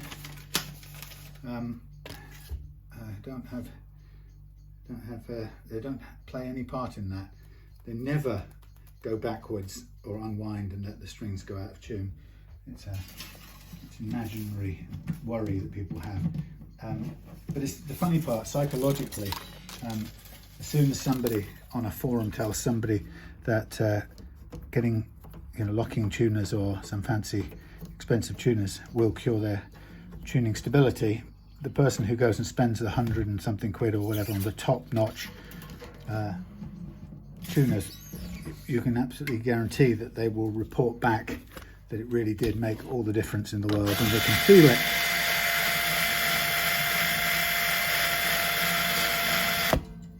Yank, hold it. So the left hand side or the other side of the strings are a little bit fiddly, but maybe if I zoom out a bit you can sort of see the hand gymnastics I go through to make it work. I'm not convinced, oh God, I hate to say this, I'm not convinced these are genuine Elixirs. They coil in a way that I don't think genuine Elixirs do. They didn't in my day. So I really would be careful. So you see I'm holding it down here. I start the turning now. I hold it and then I clamp it tighter and let it go, hold it so it goes over the loose string. And that's just a matter of pressure on here that controlled whether it did or didn't. Now I keep the string taut, change hands and direct it underneath the loose one. And then settle it in the slot as it comes round. Yeah, the colour is not, I'm not sure the colour's right for phosphor bronze in my book. They even look more like the brass type. And the fact that these are coiled up when you uncoil them, Elixirs never stayed coiled up when you uncoiled them. Could be wrong, but I would say consider, if wherever you get them from, consider only buying from Strings Direct or maybe it's Guitars and Keyboard. Oh no, they've gone out of business. Help, the Andertons or somewhere where you absolutely know they've got a reputation to protect, and it's unlikely that they'll get mixed up in selling counterfeits, whether deliberately or by mistake. I mean, that's quite possible. A lot of people who do it accidentally because it's hard to know. We'll see how they sound ultimately. An indicator of whether they're genuine or not is very often whether they intonate correctly. I mean, the packaging looks pretty good. It's got the sort of layers of different kind of printing and things on it. So I'm not saying they are, just I would, I'm not saying they are fake. What I'm trying to point out is that if you're a regular buyer of Elixir strings, make sure you buy them from a place you trust. That's really all I meant to say. So I'm just giving these a sort of pull, make sure they're on their things. I'll give this a first tune up.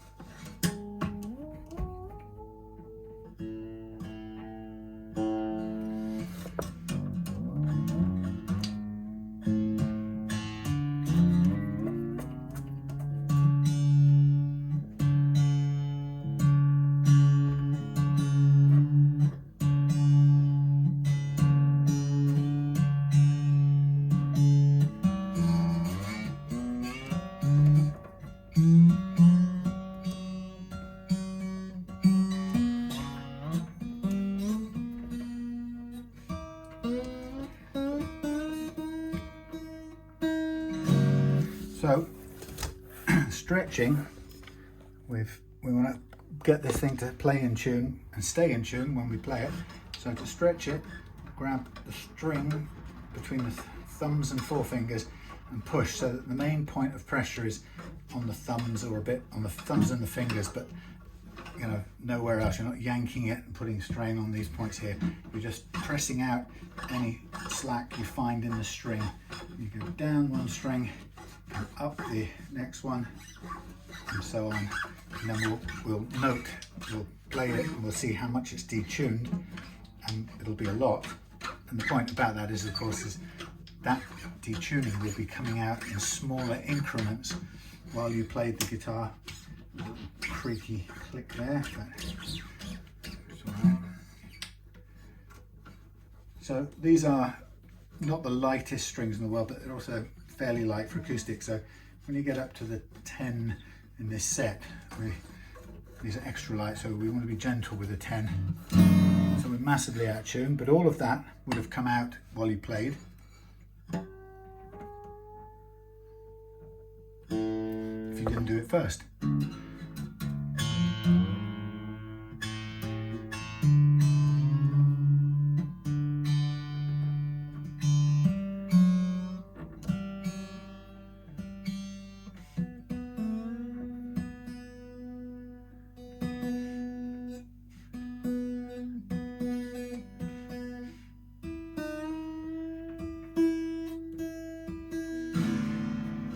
And again, dive in. Basically, you want to do this until there's no more detuning. That sounds boring. You might be lucky, it might be two times twice. No, not two times twice, it might be twice. Or it might take 3 goes at it, if you're unlucky. But do it until it stops significantly detuning, and then you'll just be able to play it, and it will go into tune easily. It'll go into tune easily because you've got a Tusq nut, which is a good material, and you've got the slack and the winds on the, oh, these are sharp. I don't like the way they fretted this guitar. I'm sorry, Signor Caballero. You've hurt my fingernails. Damn it. Not good.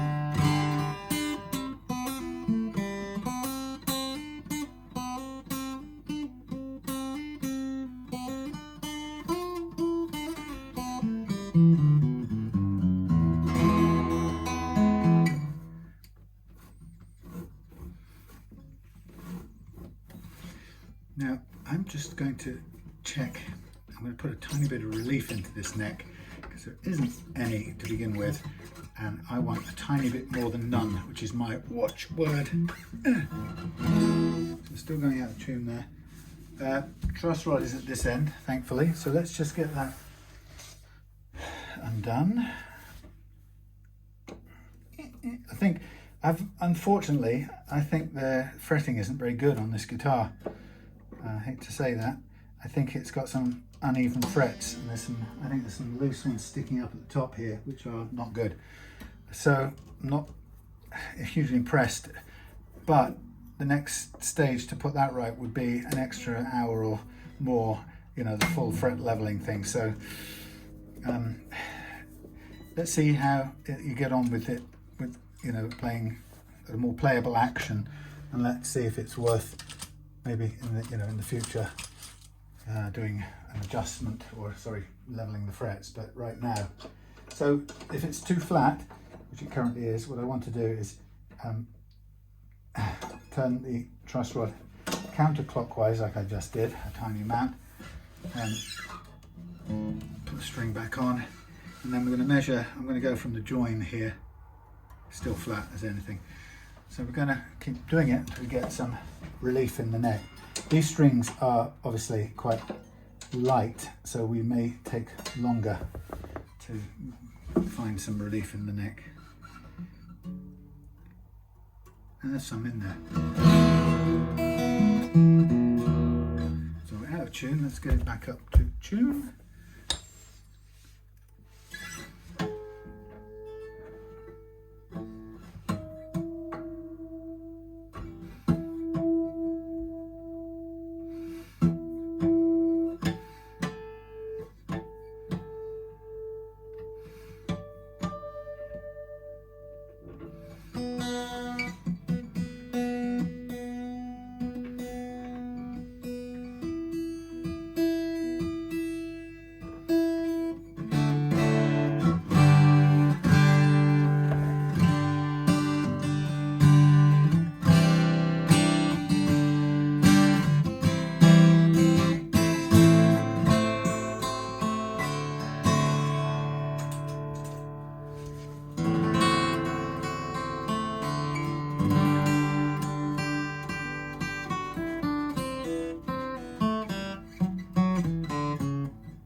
I think these are fakes.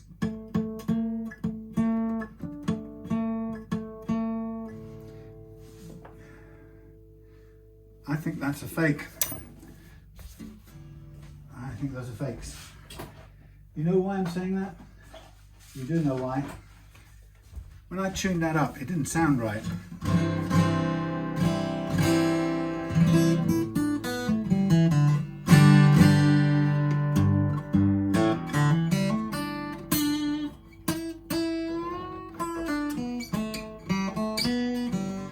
So I tuned it up a couple of times, and then I played a chord or two. I didn't like it, and then I tested just by ear, I tested the intonation, and it was miles out on a couple of them.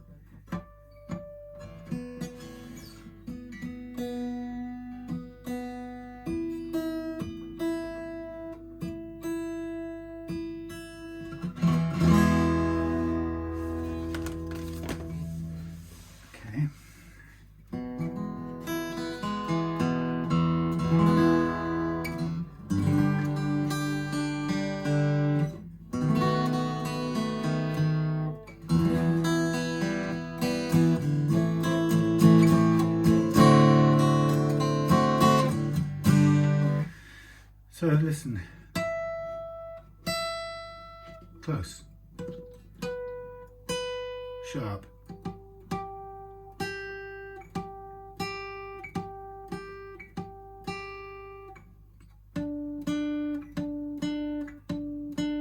very sharp. Ah!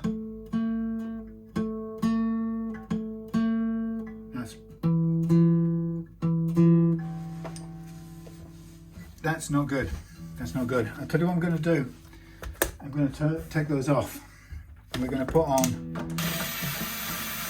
these slightly heavier gauge. These don't look right, they don't coil right, and they don't intonate, which is a classic sign of fakes. And there's nothing faster to spoil your enjoyment than fake strings that won't play in tune because they don't intonate correctly. I mean, these are so far off. You expect an acoustic guitar string to be a little bit unintonated because it's always a bit of a compromise, especially on a saddle like this that isn't compensated. What Mr. Carvalho was thinking of, but he hasn't put in any kind of intonated, compensated saddle. But I'm not at all happy with these strings, and we're going to see whether my hunch is right. They're coiling wrong. They're cheap Chinese coiling. I'm sorry if you got ripped off, Stewart, but you know, like I said, really strong reason to be double, extra, triple careful who you buy your strings from, because the place is flooded, especially with I mean, there are, believe it or not, there are tons of fake Ernie Ball strings, believe it or not, and they're only 7-8 quid a pack.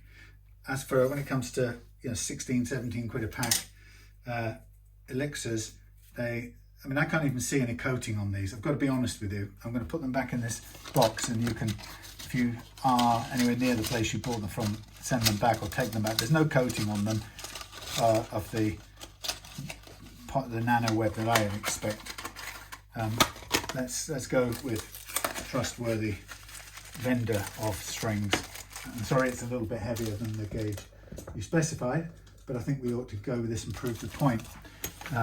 So you have an enjoyable time playing your new guitar, not a crappy time, your new guitar. Your newly set up guitar, I should say.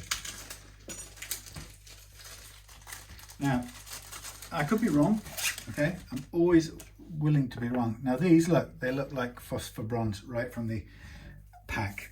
Now look at this, right? Straight line, no coil.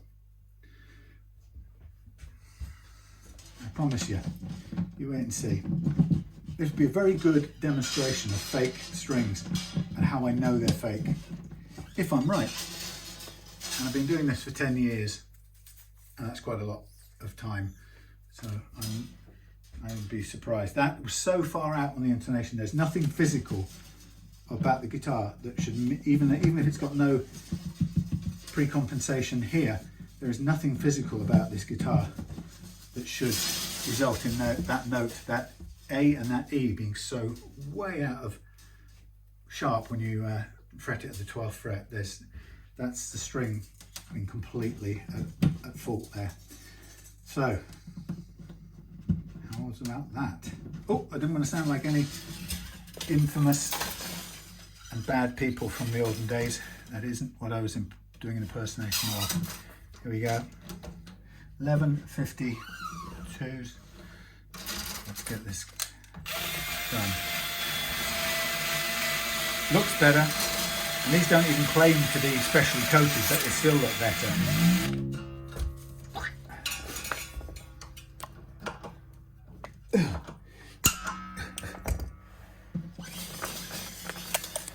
Now the key to it will be whether, first of all, whether it intonates correctly.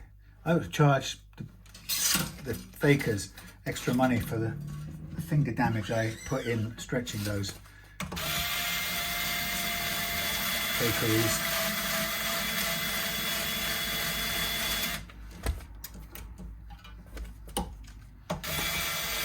Now sometimes you get these discussions where people show, let's say an electric guitar, that the saddles, they say, oh, I've intonated it, but look, my saddles are all over the place. And to me, that immediately tells me you've got fake or quality control failed strings. And it's not impossible that it's from a good, reputable, retailer. or manufacturer, because everyone can have a bad day. But it's quite likely, it's quite a fast indicator of sacrificial? No, sort of the other word, counterfeit, counterfeit strings. So yeah, so that's why I always say trust the pattern, trust the stagger pattern. For a quality made set of strings, they should intonate in an expected pattern. Now, you don't have much of a say in it on an acoustic guitar. At best, you might have a bit of compensation in the saddle. You can't do any adjusting. But on an electric set, and typically if you're playing with a 3 wound and 3 plain, you will have a 3 and 3 stagger pattern. And when you've done it a while, played for a while, you'll know exactly what that stagger pattern looks like. And so when somebody accuses you of being anally retentive or OCD or something because you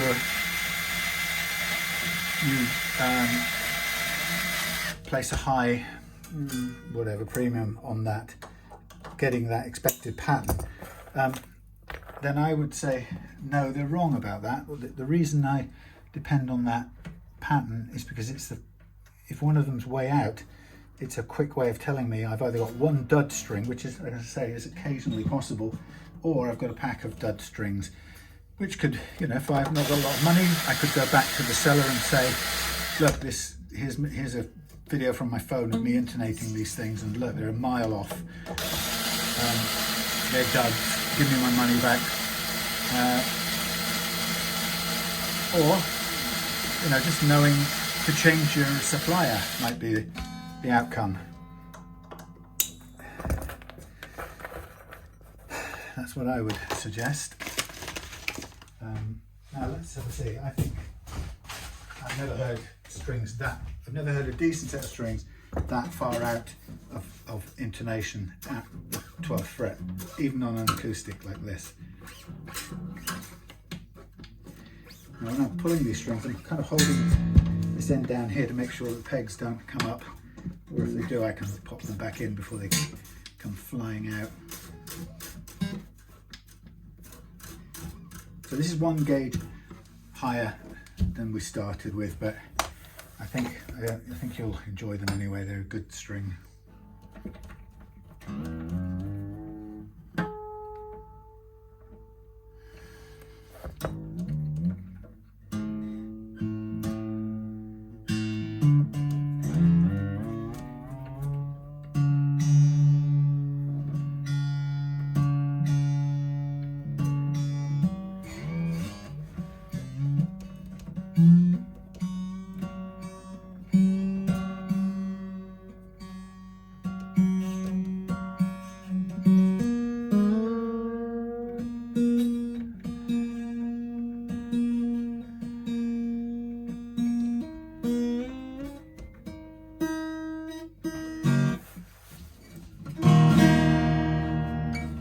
Stretch them.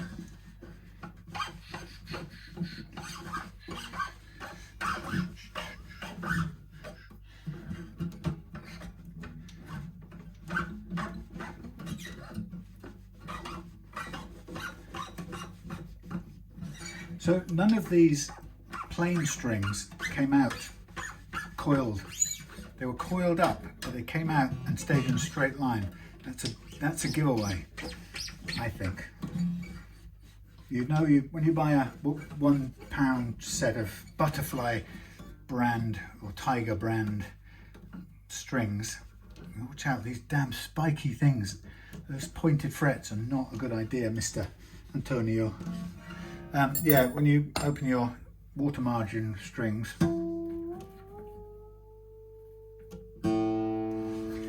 you'll see they're always coiled.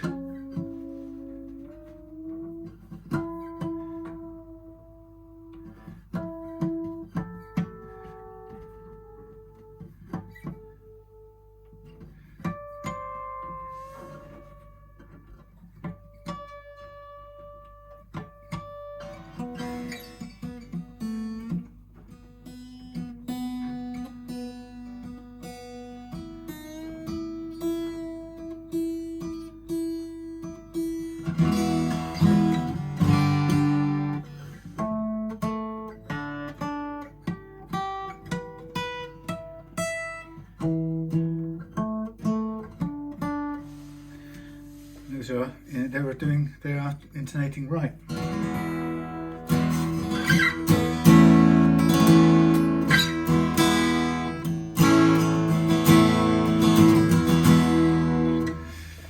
Fakes. More stretching anyway. Yeah, so that's straight away, that's intonating as I'd expect. As I say, not perfectly, because we've got not a straight line, we've got a non-compensated saddle down there, right? But that is a world apart from that other one. So you've got duds, and when you get the packet back, you'll see how good the packaging is on the outside.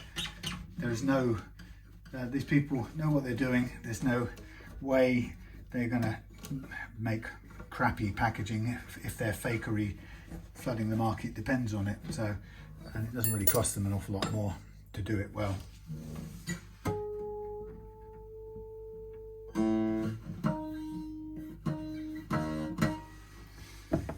Something inside here, wire.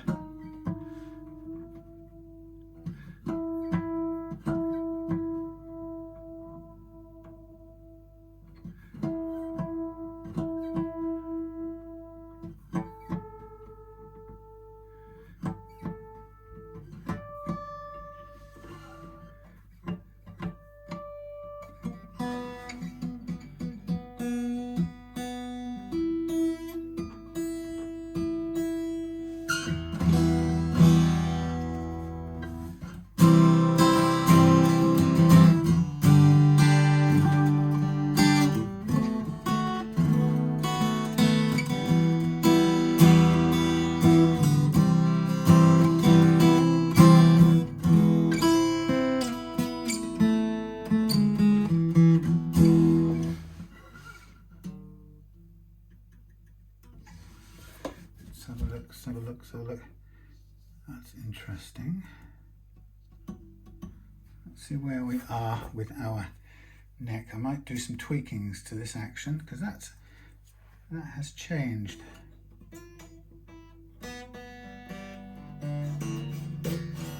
Only slightly, but it has changed. Let's just... Now I did add that little bit of sandpaper to lift it, so that could well be why. But let's make a tweak to it. Something going on here that I don't know about. Let's tweak the actions of the nut and then we'll be done. 17.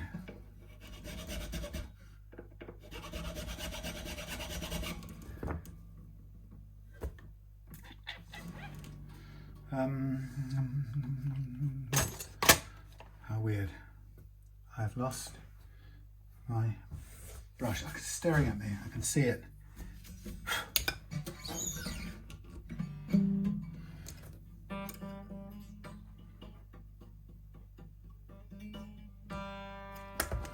Tiny bit. What am I talking about? What colour am I talking about? Oh yes, this one.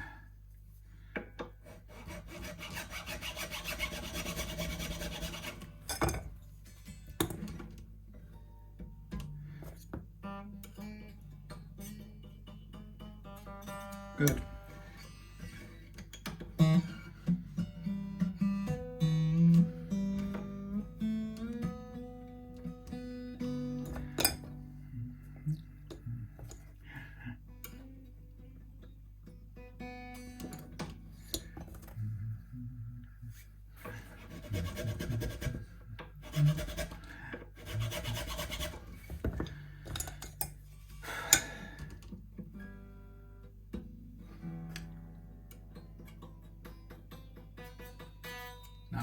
Nice.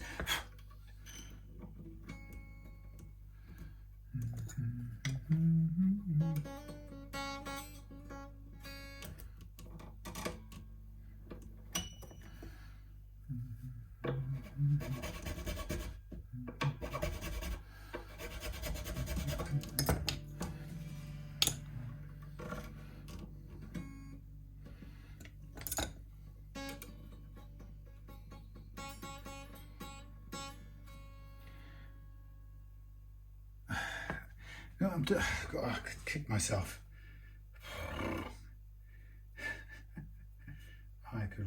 kick myself.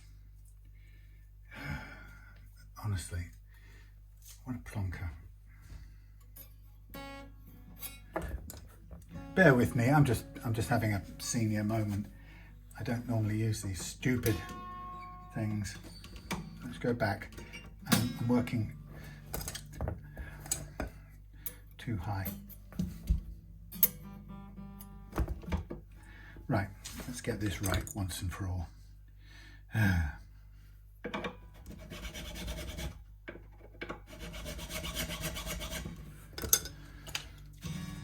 thought that was harder to play than it should have been.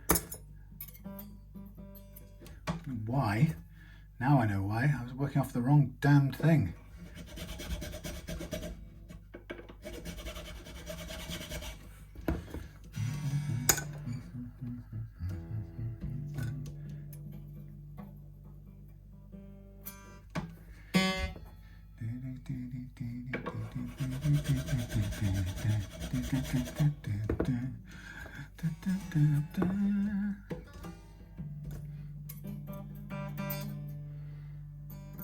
Okay, better. I couldn't think why it was so high.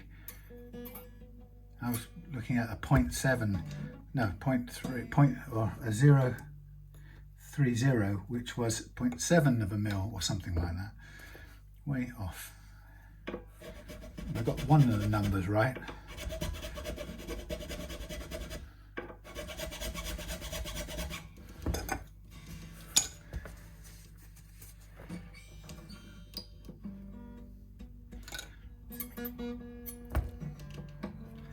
Now what I can do is a little bit of sanding back afterwards as well, just to smooth it off.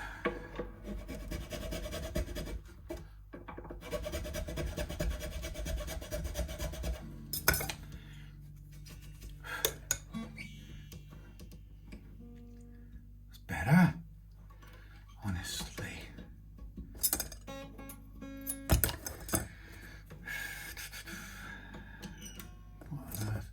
So the first time I was low enough anyway.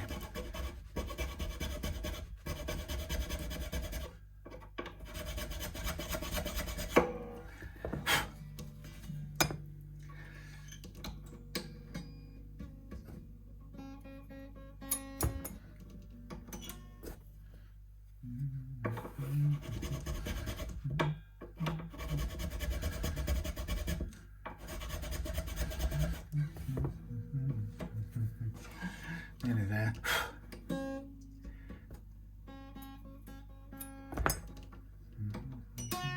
Boing.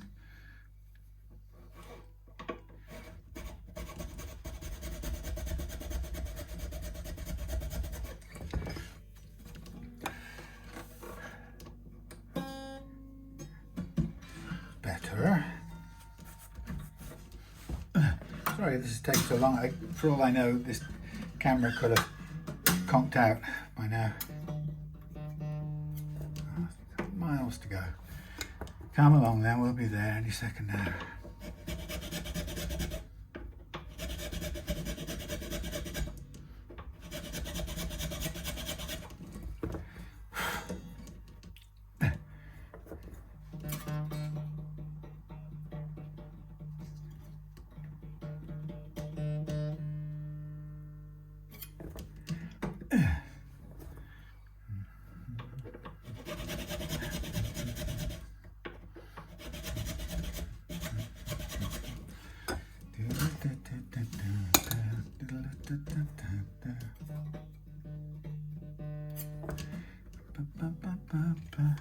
It's just another day.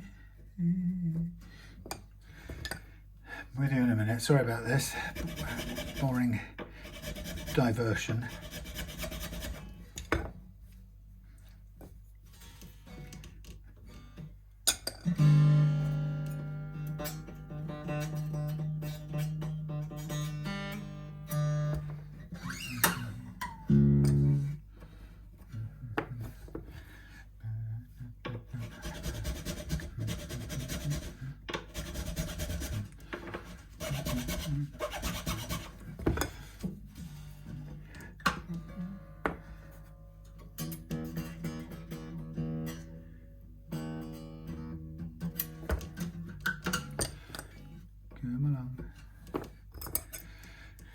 36.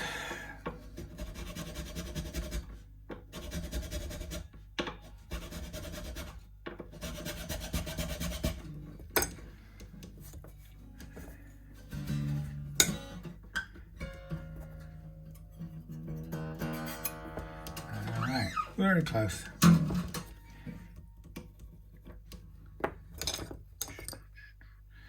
46.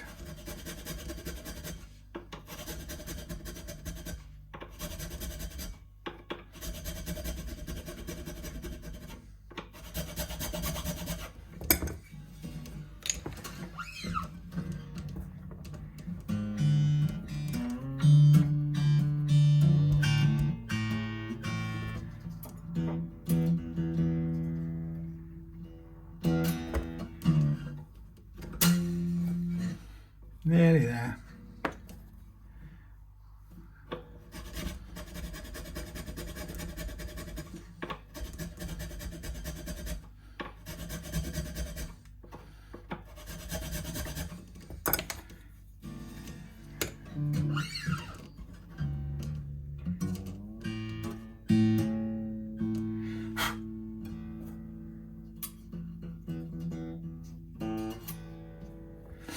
Pardon me. Right, let's give that a tune up.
And finally, there we go. Well, good old little learning experience. Sorry about the delays.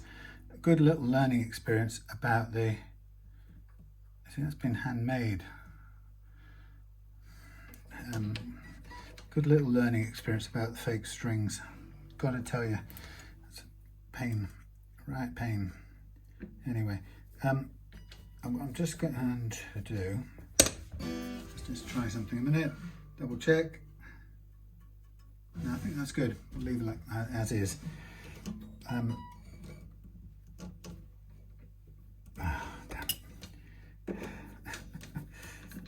They've not really thought about where they placed the screw holes on this, right underneath the strings, so you don't really get a very good run at the screws. Okay, where are you? There you are. Okay, so that's that after all of that. So I think we've got the best we're going to get out of it. I don't like Mr. Cavaliero, their fretting style with the pointed frets. They just catch my fingers when I'm stretching strings, which doesn't make me feel enamoured or happy towards him. See that? Oops, that's out of tune because it's up there.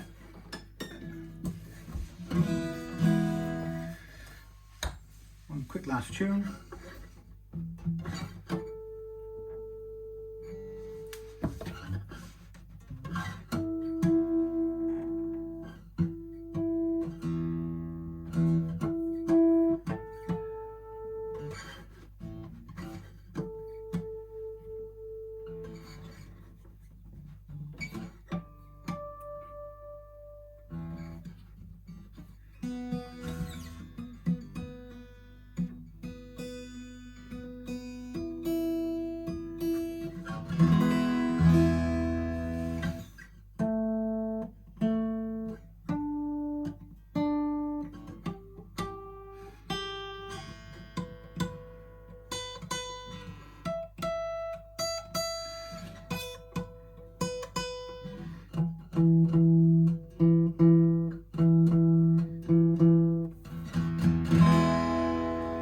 That strings you had.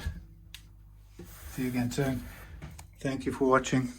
We're on low battery, but we're probably still just about recording. See you later.